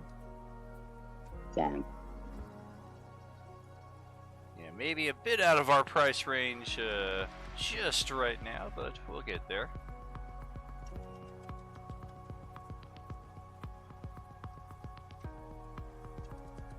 What animals can I wild shape into? Is it in the compendium? It should be. The specifications of what exactly you can transform into depends on your character level, but then you just have to go into the compendium and search the monsters section, and then you can also use the filters to specify by beast and also by challenge rating, so then you'll get a more definitive list of what your options are.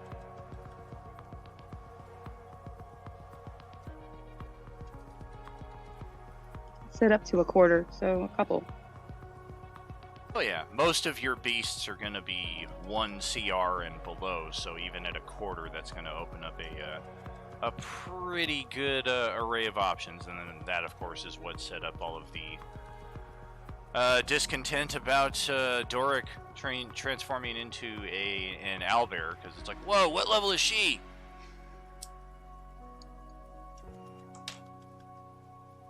Yeah, even with wild shape, you can't turn into monstrosities. Yeah, exactly. I can be a velociraptor, though. Oh!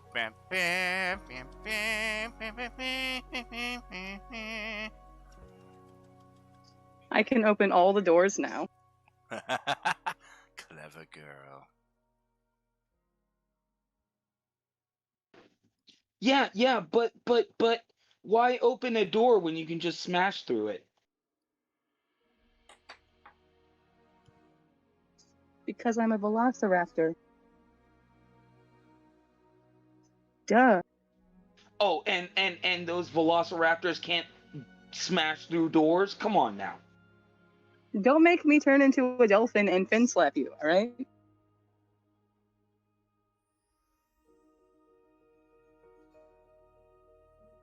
One of these days, they're gonna play a couple in-game, and then the bickering will really become interesting.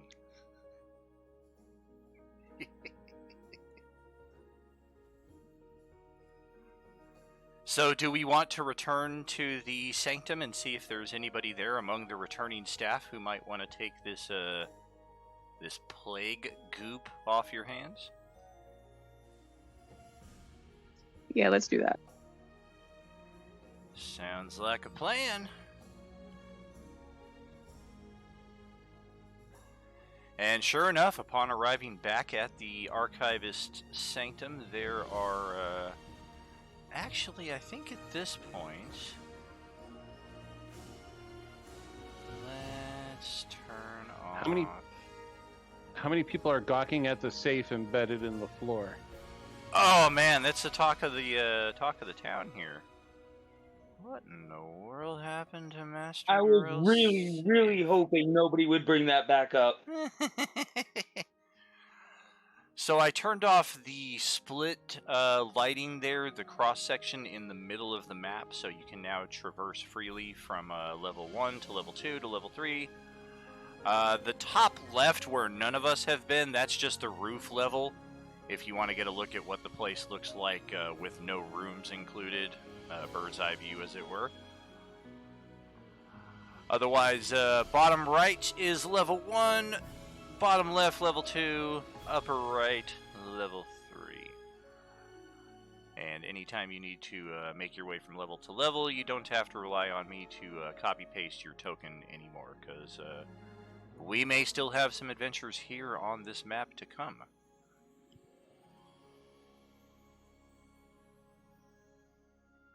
But yes, there are indeed a lot of people gawking at the safe stuck in the floor, which I think our little room descriptor here, which conveniently vanished when I turned it on.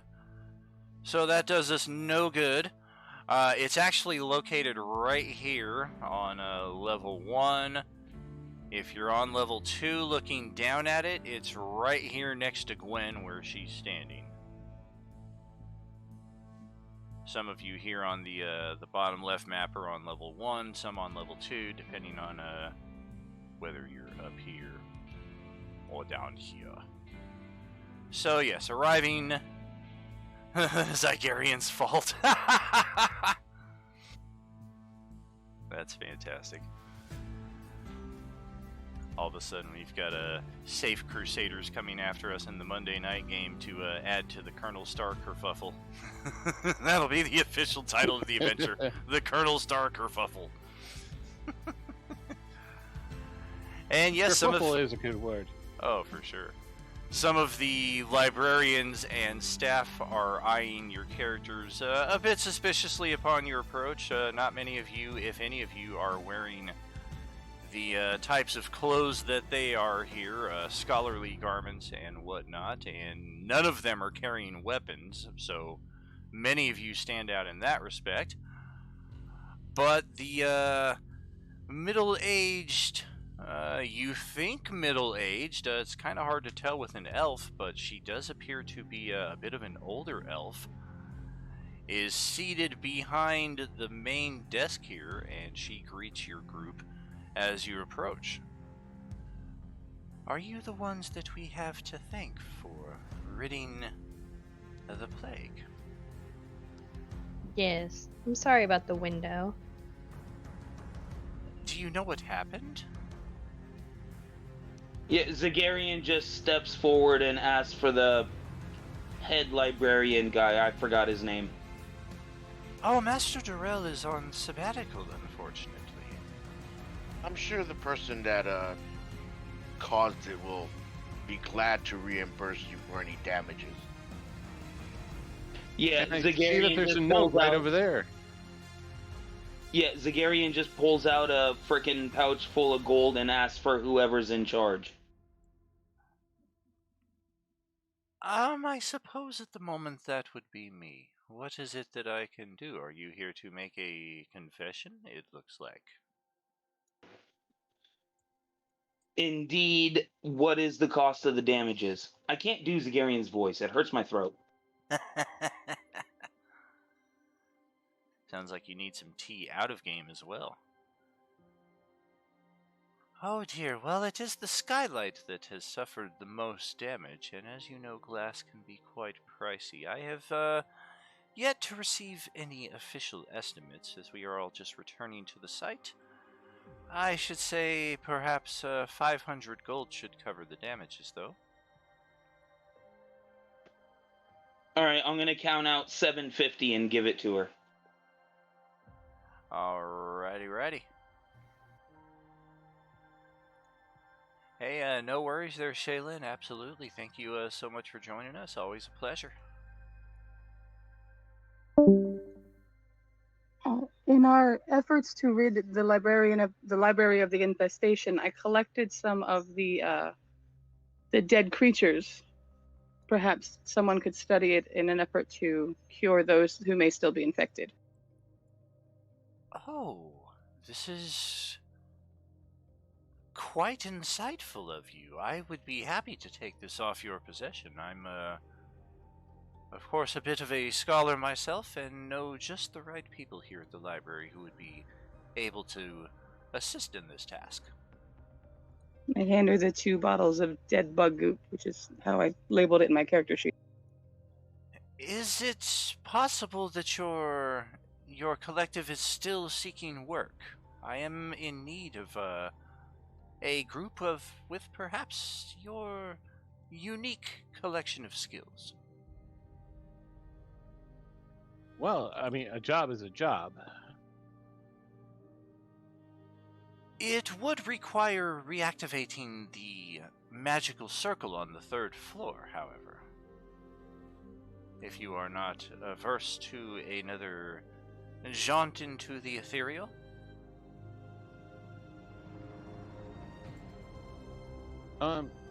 It's quite unusual in there, but, you know, what's the job and what's the pay? There is a magical black dagger that was thought to be lost to the annals of history. But recently I had received word it has resurfaced at a haunted keep, but a few leagues from the city.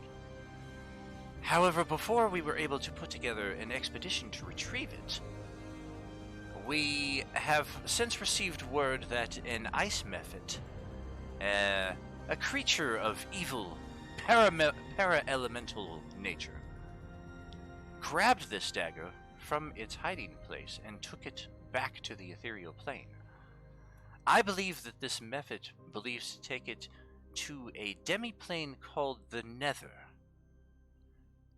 There's not much that we have here at the Sanctum, but we do have a decent selection of magical scrolls. I would be willing to put up, say, 5 of them, of, say, 3rd level or lower.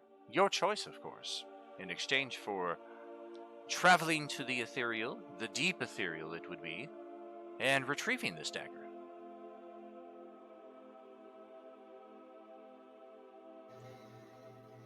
What would the scrolls contain?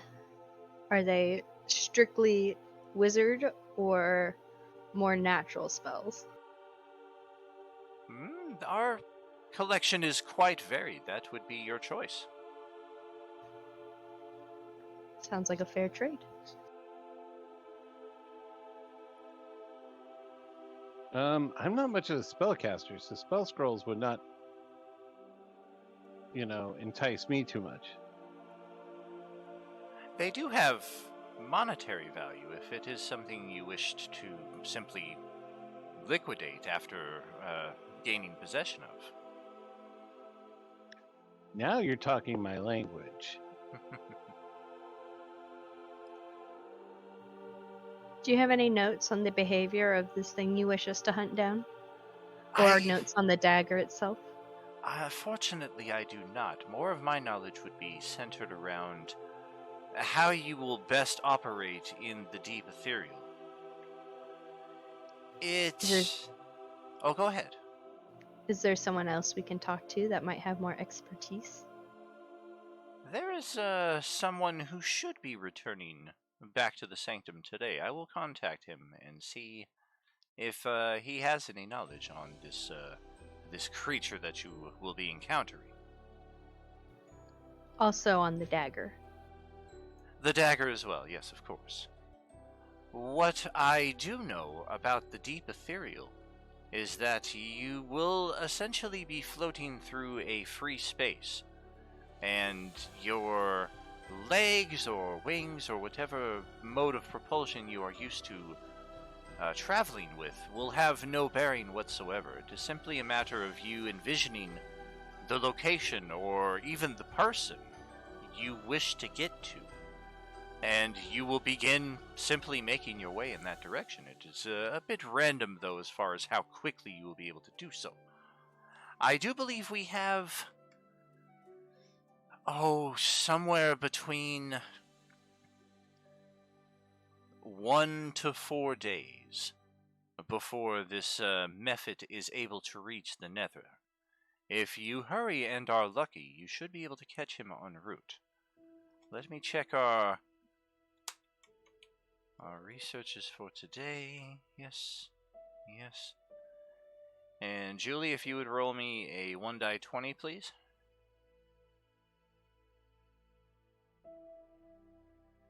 Seven. Alrighty.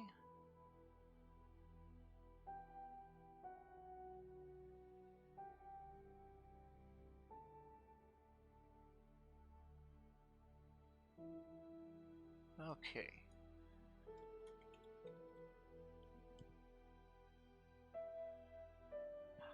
Oh, alas, I do fear you may be putting the completion of the task at risk by awaiting the arrival of our expert. But I do have a potential solve here on the first level, yes. And she gets up and starts wandering over to the shelves just under the balcony over here as she locates a book. Ah, yes.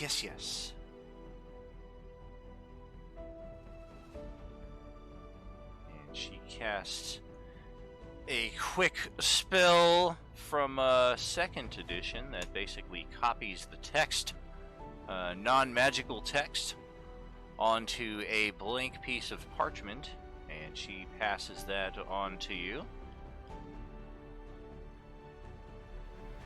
I appreciate your efforts.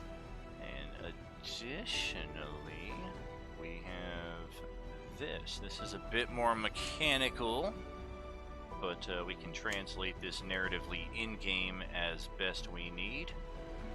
The Death Burst, the False Appearance, and the Innate Spellcasting. And in addition,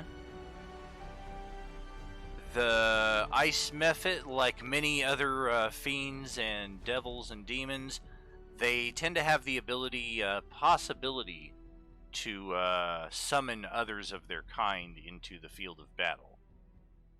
Although that's one of the rare times that my dice do not work for me. I rarely have the summoning attempt succeed.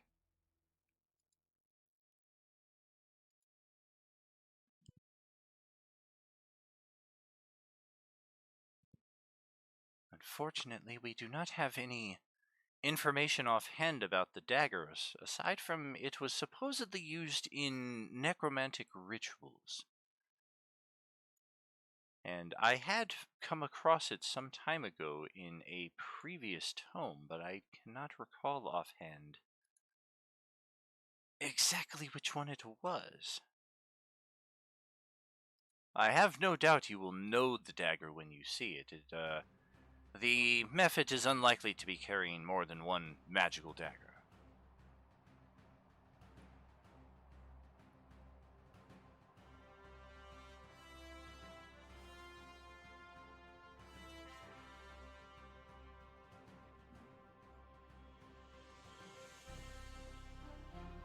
Fair enough.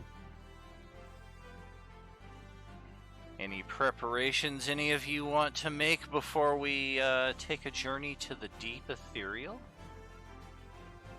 I say let's go. I'm all. But then again, that's just my dumbass, so. Do you think we'll need more potions?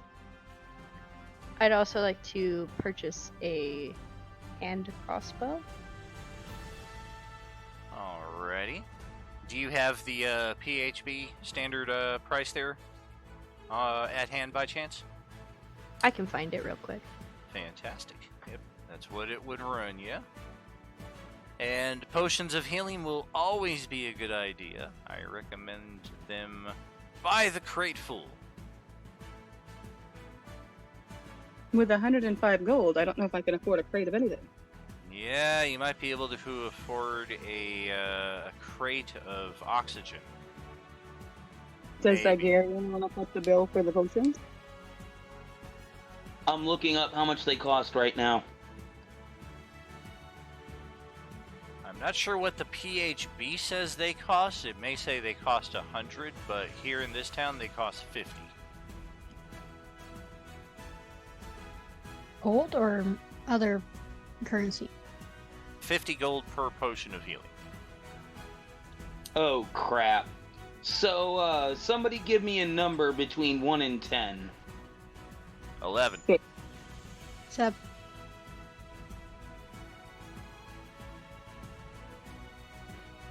You said Let's go to 7? 11. Yeah, I'll take 70 potions. Good gravy. Do we have a bag of holding or any place to put all of these? Zagarian, for I some have reason, two. has 2 bags of holding. He does. Well, that's very Yes, handy. I have 2. Well, all right. 70 potions of healing. I would absolutely recommend you track that on your character sheet somewhere, because you don't want to lose track of that. Right, 70 at 50 apiece would be 3,500, right? 1 3,500, yeah. million copper pieces. Yes. Or you can feel free to divvy them out amongst the group, and they can start adding those on their character sheets themselves. If you don't want to be the potion monger. I have 5. Yeah, so he's I got think the- I'm good. You cut out there, Sharena. Said, hey, if he's got the bag of holding. Oh, very true. Just sometimes party members are just a bit too far away from each other, and it's always handy to have a couple on yourself. If you can find the room. Yeah, Well, I still have hold 2 on. from like the beginning of the How many- adventure. So Nice. How many people are here right now? 6? Including yourself, yes. Okay, because I'm gonna hand out 5 to each of you guys. So that would be 25. I already have 5, so hang on to them for me because I can't carry too many. Because I have the 5 that we found wherever we found them last game.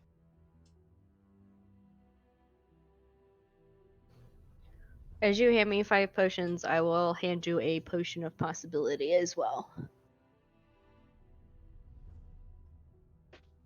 I'm Oh, gonna good. take those and I'm gonna put them in various pockets and pouches around my person to make them convenient to find. Sweet. And yeah, Zagarian's gonna refuse your offer of that potion. He's just giving this to you. This is not a trade. But it's And if fancy. anybody actually notices or anything, but my spear is gone, my short sword is gone, and it's replaced by 2 scimitars, one on each side.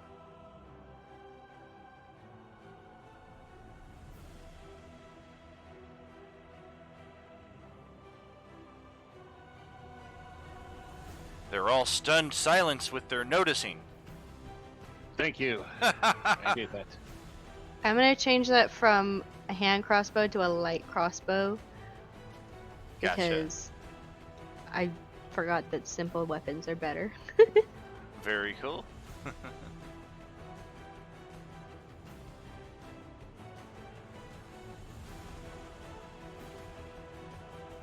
Alright. And any other restocking or adding of equipment that we want to do here? I wanted You to need to upgrade my my hull. UC. But that's what... Oh, one at a time, please. go ahead. I'm sorry. I said it'd be nice to upgrade my mall if I could. Well, I know upgrading to magical might be out of our cost point at this stage, unless you wanted to just change it over to another mundane weapon of a large size. Well, I since I'm know. working on- I want a Vorpal longsword. Oh crap. I can't carry that. It's too big for me.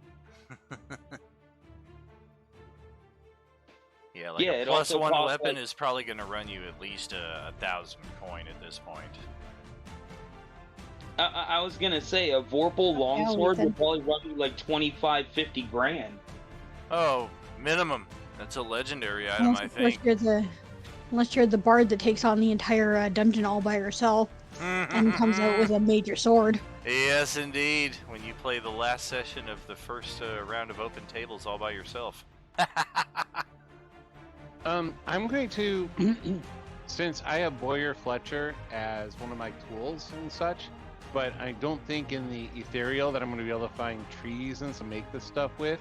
So I'm going to get like 10 arrow making packs. You know, just what would that kind of cost? For 10 of them as well, it might be a matter of space. Where are you going to keep all of those bits of wood and metal to craft the arrows from later?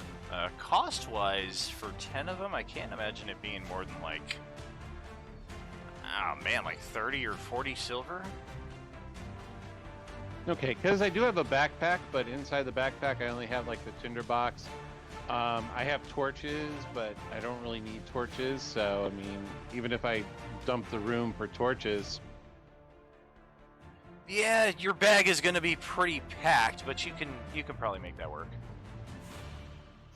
All right, so I'm gonna get rid of the torches and replace it with the arrow making stuff. I have a question. What's up? So I have to buy crossbow bolts. I don't see that in here. I can see the price of a quiver, which is 1 gold piece, and a case for crossbow bolts is 1 gold piece, but I don't see just bolts.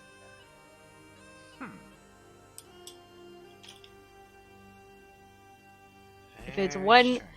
If it's 1 gold piece per bolt, Oh, hell no. okay, because that would be a lot. That's ridiculously expensive.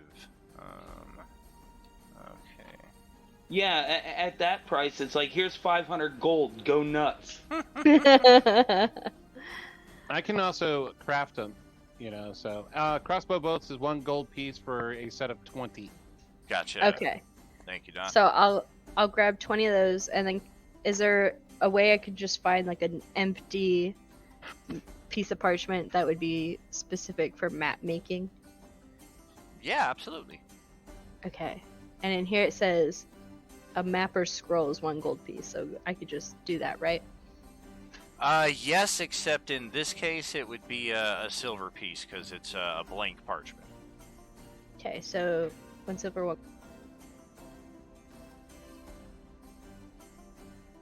Can I get studded leather armor as a druid? I believe so.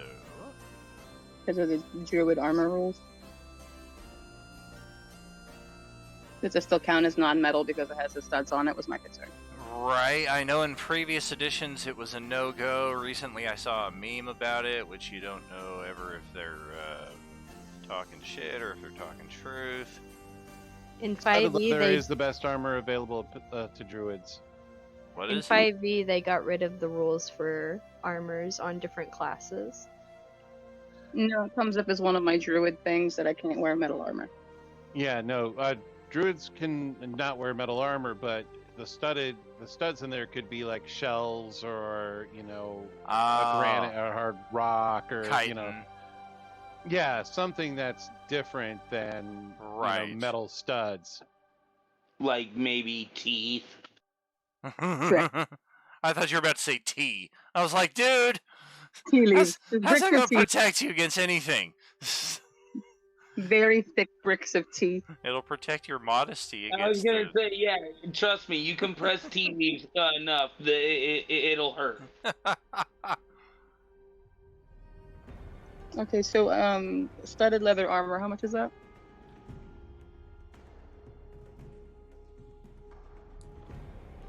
See if somebody finds it before me. I'm sorry, what was the question? How much is studded leather armor? Just the base. 45. Okay, I would like to do that, please. Alrighty, you got it.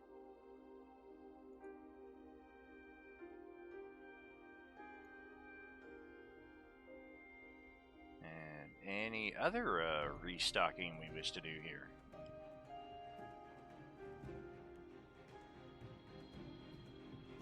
No, looks like a fairly normal hunt, so.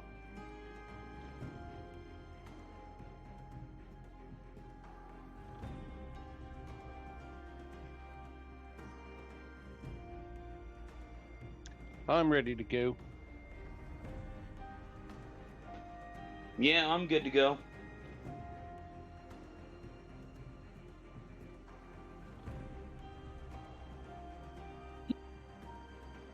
Very good.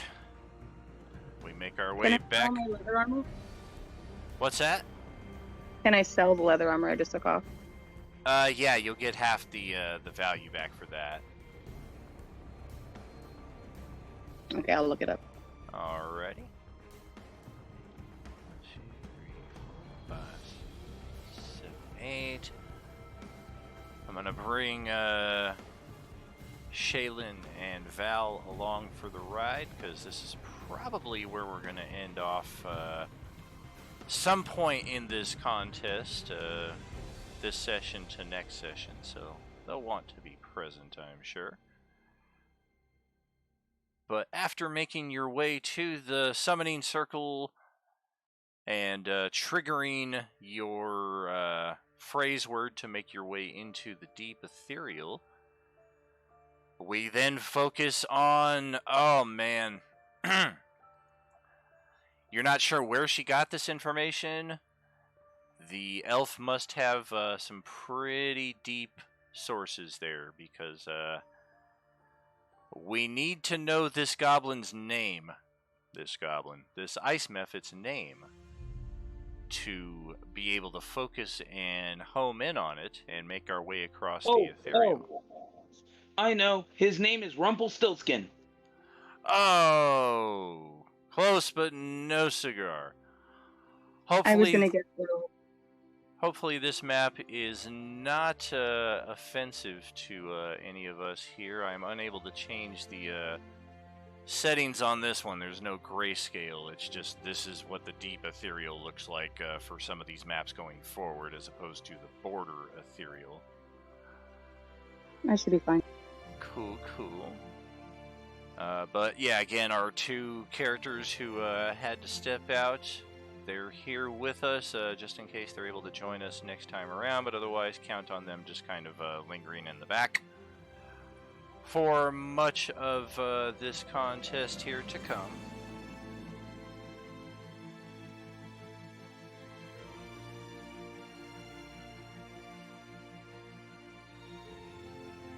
And yeah, I think we should keep the guessing game going with who can figure out the Ice Mephit's name. Everybody gets one guess, and if you guess it correctly, you get a nice little frickin' bonus. So, Zagarian, and what was your guess, Amber? I said I wanted to guess Earl. Earl. Oh, it is Wait, not Earl. did that actually count as my guess? I guess it doesn't have to. Actually, you know what? I got nothing better, so let's just go with that. He knows it's wrong, and he's sticking with it. All right. Freezy McFreezerson. Oh my gosh, that is incorrect, my friend.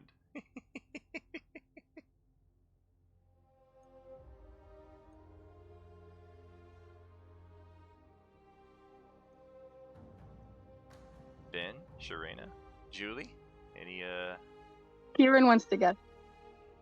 I like it. Yep, I'm going. Elsa. Elsa, incorrect. Shards. Likewise incorrect. Ben, was your guess yes, I'm done? Because that's Oh, right, no. that's the Mephit's name! Ding, ding, ding, ding, ding, ding, ding!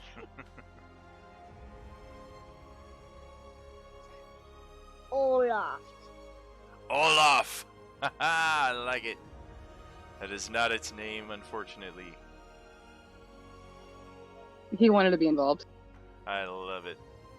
Please be involved, Kieran. Happy birthday, by the way. Happy belated birthday.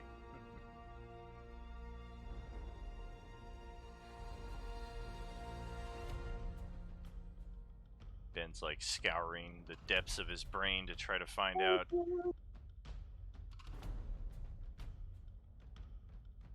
What you got, Ben? Give me something. So we can move on. I got nothing here. I'm looking for Danilo. Nice.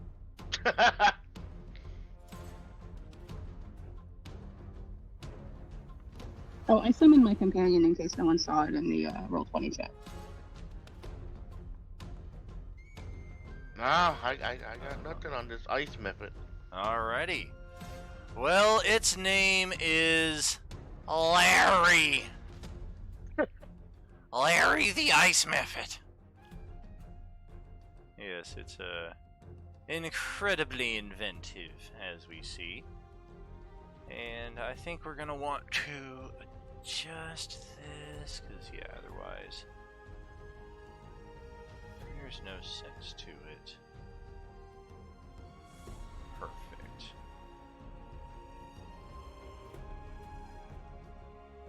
Alright, and as we travel through the deep ethereal for a period of what feels to be almost half a day, we finally come across some Ice Mephits off in the distance. Can't mistake them. I mean, they're made entirely of ice. They've got an obvious devilish appearance about them.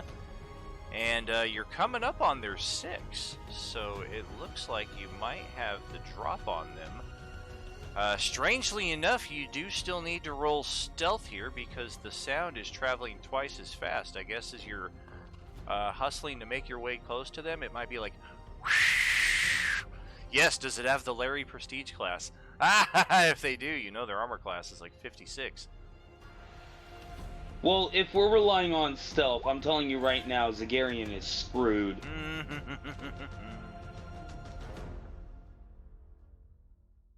So is Well, that Yep. was a poor dice roll. Oof.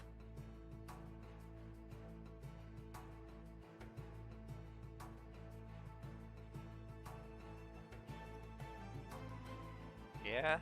So one of those examples where half the party's being stealthy and the other half are playing their instruments. As we are floating through the deep ethereal here, and that will absolutely trigger an awareness from their passive perception. Thanks largely to Zygarian. Thank you. Yeah. Like we didn't see that coming.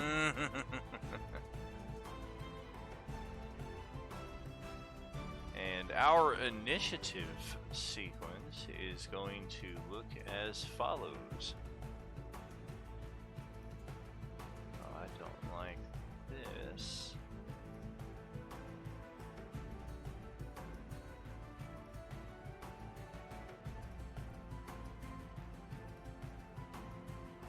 Yeah, let's...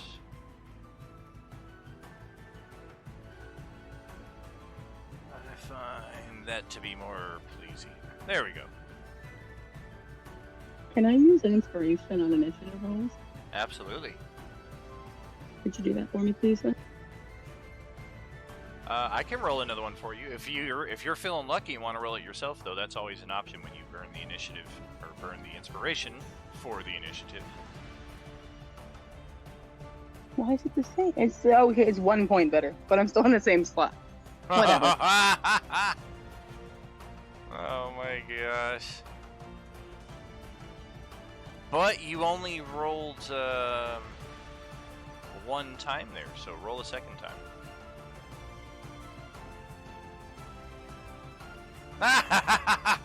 It was meant to be. We're gonna stick with a 7.1, just a fraction. Sales and Michaels? No, I'm kidding. So Treklin is going to go first with our second initiative in a row, followed by Sid, Zygarian, Sargoth, Valka, who is not really here right now, nor is Rain. After Sargoth is going to be the cluster of ice methods themselves. Oh, if only we had a fireball. This is like prime fireball territory here. Gwen going penultimate, and then Flickering Fire at the very bottom with a 7.1 even after spending inspiration. That is sad. Don, what are you thinking here, buddy? I'm thinking, since they probably already noticed us. Oh, definitely. I mean, it's obviously. Yeah. Yo, which one of you is Larry? Hey, how do you know me? I mean, nobody. I'm gonna target him. Okay. It would be this one, of course, beneficiary of a cover AC bonus.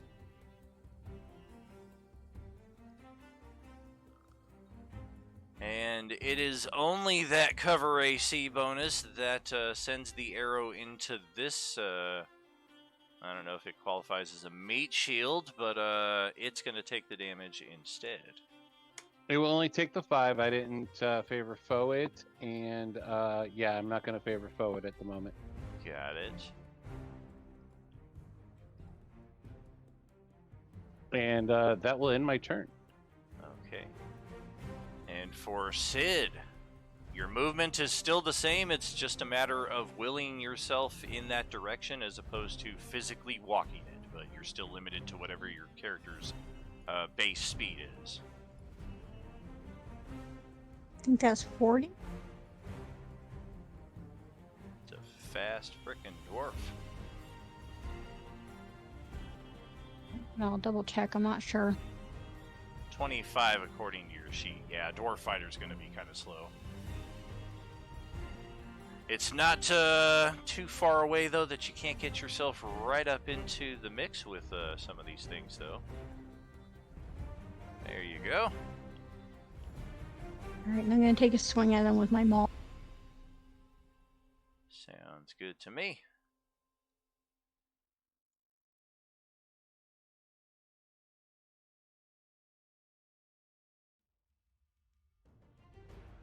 Oh my goodness. Well, a 7 ain't gonna hit much of anything. Not even a gelatinous cube. At least it's not a natural one. Oh, very true. That would suck to just have your maul go spiraling off into the ethereal, and it's like perpetually moving faster because of the momentum you put behind the swing. Shit! It's gone forever! Zygarian, you are up next here, still rocking half your hit points, and yeah, is that a bit of shrapnel lodged in your side from all the explosions in the Monday night session? I think it is. What you got? I don't know what you're talking about, good sir. Mm-hmm. The Colonel Star kerfuffle. I still think he was kicked out of his last group, which is why he's stuck with us.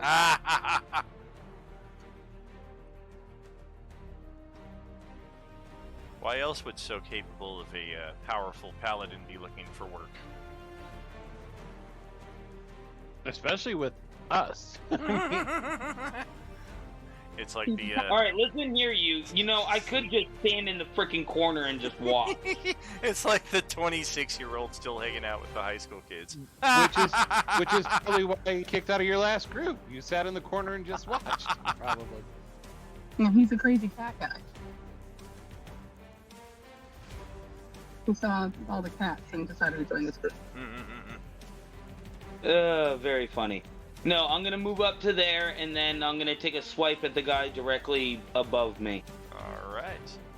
Droll, Wilma. Very droll. Well, at least somebody can hit. You got plus 10 on your attack roll to start off, though. It's not that hard. Slice! And this one lets out a squeal of pain as it shouts out, "What's the CR of this thing?" That's my line, dude. That's my line. And then, yeah, one more to try and finish him. Oh, you're gonna leave it with just a smidgen of hit points there.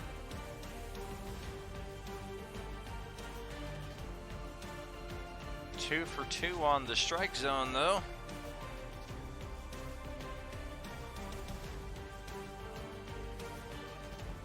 And anything else for you there?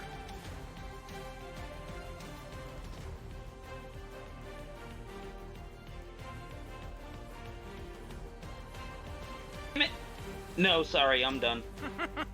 Sargoth, back over to you, brother. Alright, you said Larry was the one in the back corner, right? Correct. This one. In fact, we're gonna put a V for Vendetta mask on him right there. The Guy Fawkes mask. So I will be targeting him Okay. and him. All right.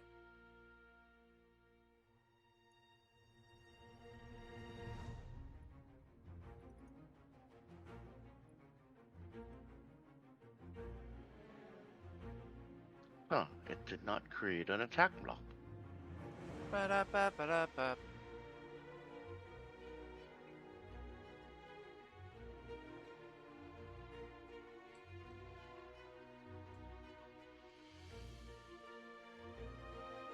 Yeah, every time I get that spell, I have to get my own attack block for it.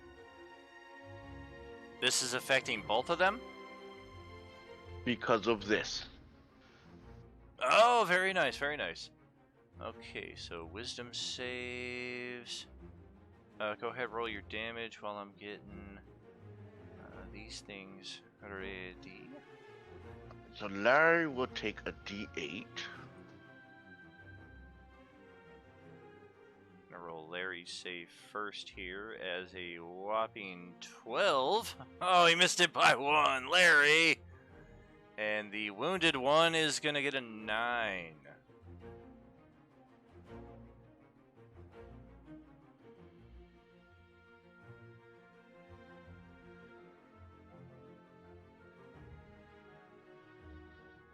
Ouch! Larry just took max effing damage. Okay, so this ice mephit is just going to vanish back to its home plane, as is the case when you kill devils and demons and other assorted when they are away from home. Larry's hit point bar, though, is instantly going to go, "Oh God, I'm dying! I need an ambulance! Help!"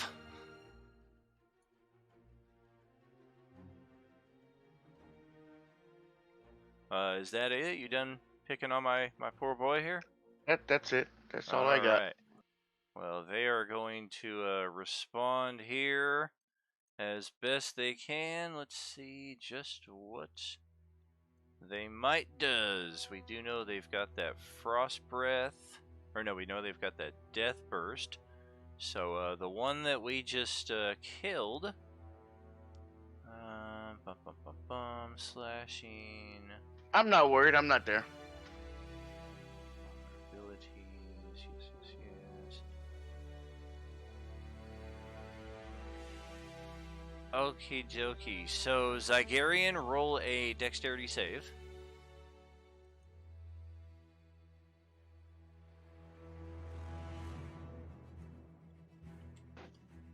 I'm bringing up my character sheet now. Alrighty.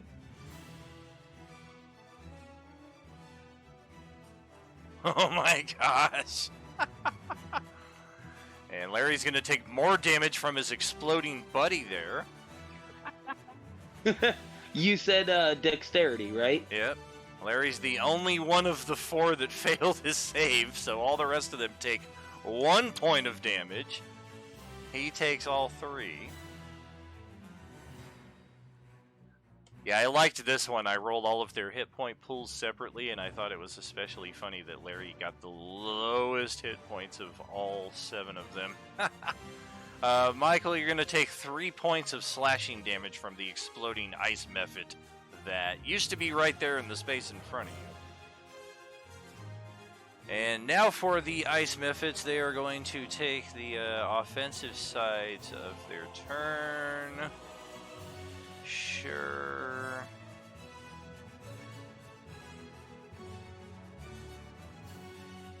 Yes, backing up, backing up, backing up. And these 3 are moving in against the, holy crap, what the hell is the CR of this thing? Sid is going to be ignored this round since he did not hit any of them. And Zygarian clearly seems to be some kind of threat. Okie doke, yes. There's our meat shield. Oh, for real. See if I can even hit him with any of these. 3 attacks with advantage. A miss. Ooh, I got 2 attacks that landed a 22.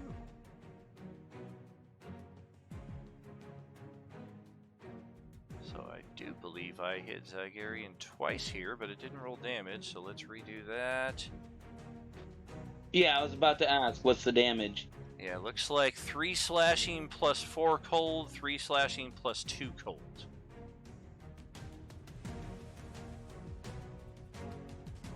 And then for this, we're going to exhale the 15 foot cone of cold air. This one is going to exhale at mid-movement so that it doesn't end right in front of Zygarian. That would just be silly.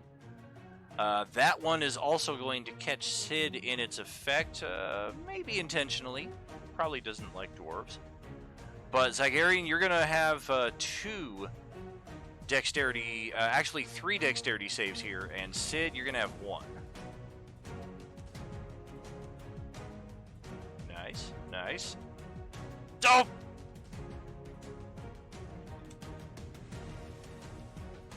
Yeah, I had a feeling I wasn't going to make them all. Alright, so... Fucking dwarf just backflips out of the way. Yeah, she does. So, Michael, first attack, you're looking at 2 cold damage, since you made your save there. Second one, you made your save as well, so another 2 cold damage. Third one, you failed your save, so 4 cold damage. Do these dice roll anything differently? And the third one is also the one that hit Sid, so you made your save against that. You're going to take 2 cold damage. And that will do it for the ice methods, as we're going to pass the torch over to Gwen here, as we are in our final moments of Sunday G2 for this week.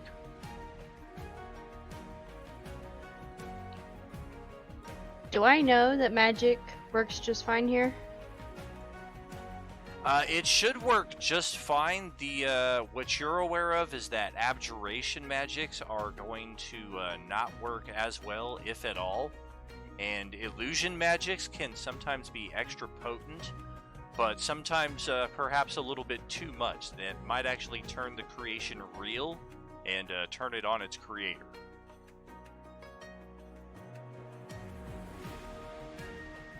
Okay. Oh god. Otherwise, your evocations, your standard attack magics, those should work just fine. Mirror image could be deadly. Oh, for real? Ah! It's like your own personal mirror of opposition times 4. So I'm going to cast.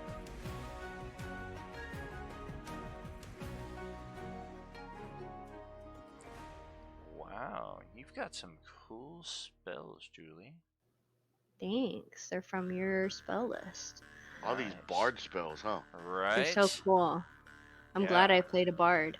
I like all these new magics that I kind of get to be introduced to in the midst of combat.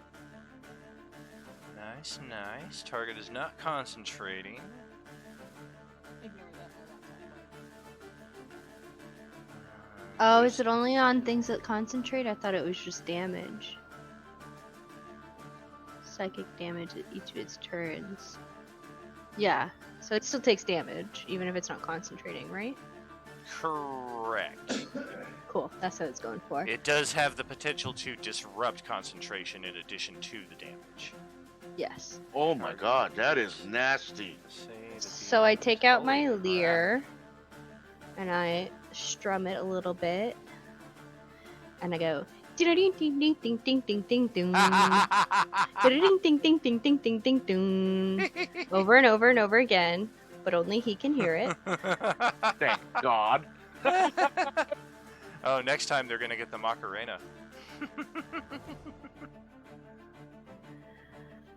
No. What you do is over and over again. Over and over again. Oh God! The GM just failed the saving throw, or the perhaps the better one, which I know everybody but me loves this song. But if you want a surefire way to drive me out of the room, hit the play button on Evanescence's "Bring Me Back to Life." And I have to be within 30 feet Daughter to likes that. cast that, so I don't know if I have to move. I'm not good at this measuring stuff on this app. No worries. The measuring the ruler on the left side will allow you to get a precise indication on these things if you want to kind of plot your turn as others are doing theirs. Which one are you trying to target, though? Just the one closest to me is fine. Gotcha. So this one here, 10, 20... Yeah, you're going to have to scooch up just a little bit, like to at least here. Okay,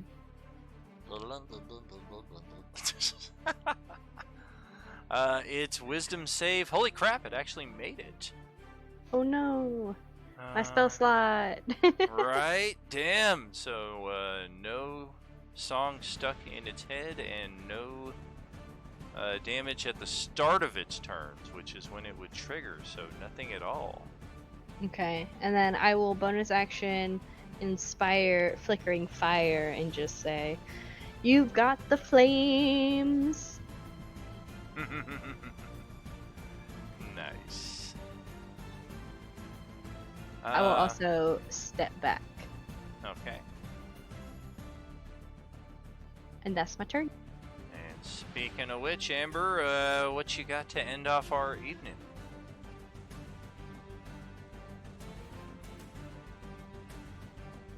I think my laptop's dead. It does not want to do things tonight.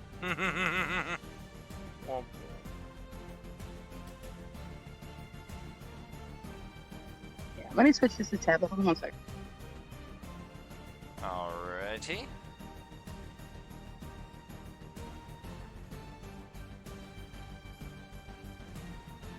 My trackpad jammed again, so.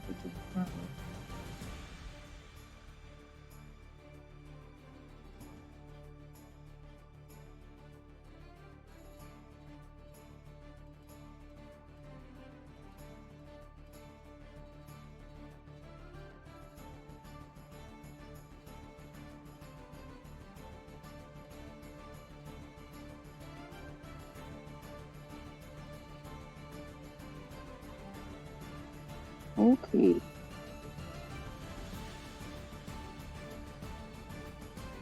How many can I hit with Fairy Fire?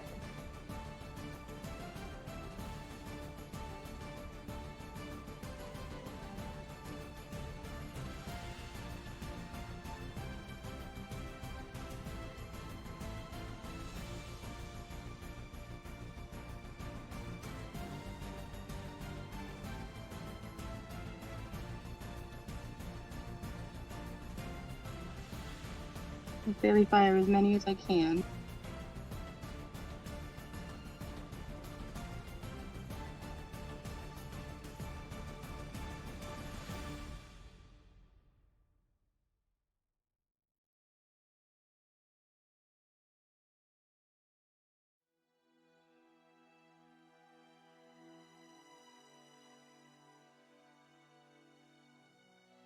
And then as a bonus action, Oh, I see the problem now. I'm sitting here talking, and my mic is on mute, so no wonder you're not responding to me. Whoops! I'm like, I thought maybe my mic stopped working, so I was thinking you can hear me. And Yep, okay, I'm sitting here saying, all right, so you can definitely hit all 4 of them in the center, and this one, they're definitely getting hit. It's just a matter of, is Larry getting included in the effect, or is the one at full health over here getting included in the effect? The full health. Okay, so I've got 4 saves, 5 saves. Okay, so the one at full health up here just rolled a natural 1 on its saving throw.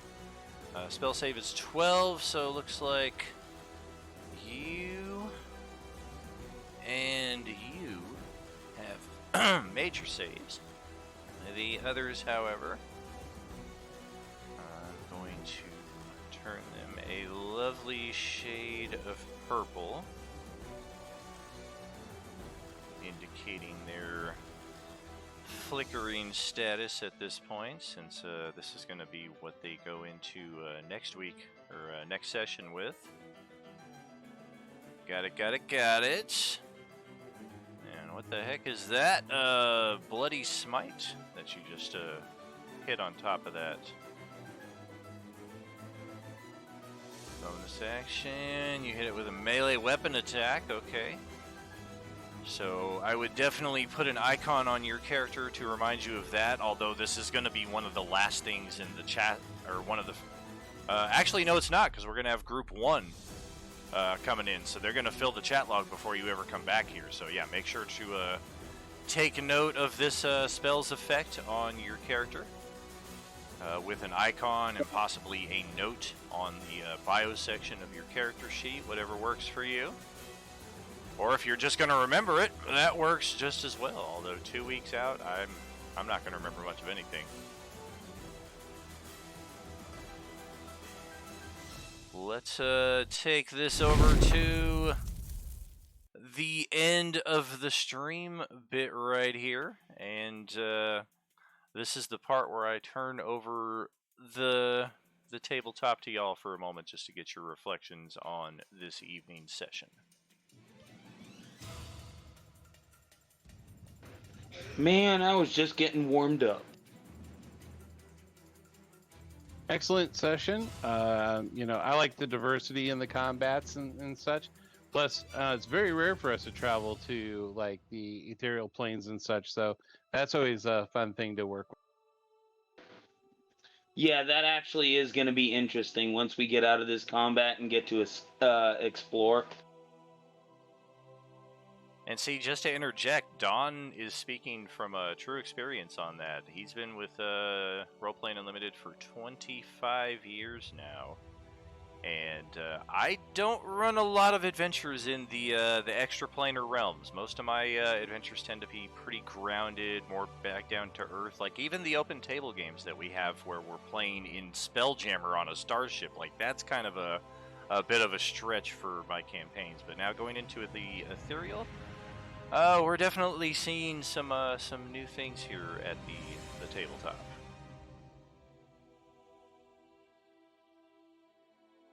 Yeah, the ethereal's pretty neat.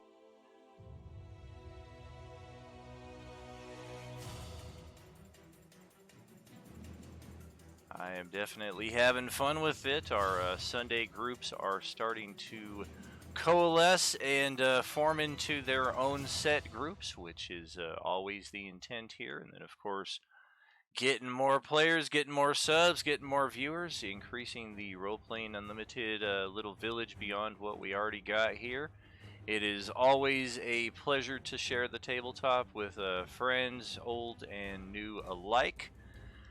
This will be the end of this week's activities here. Sunday, technically the start of a week, but for Role-Playing Unlimited purposes, it is the end of our gaming week, and the start of it will be tomorrow.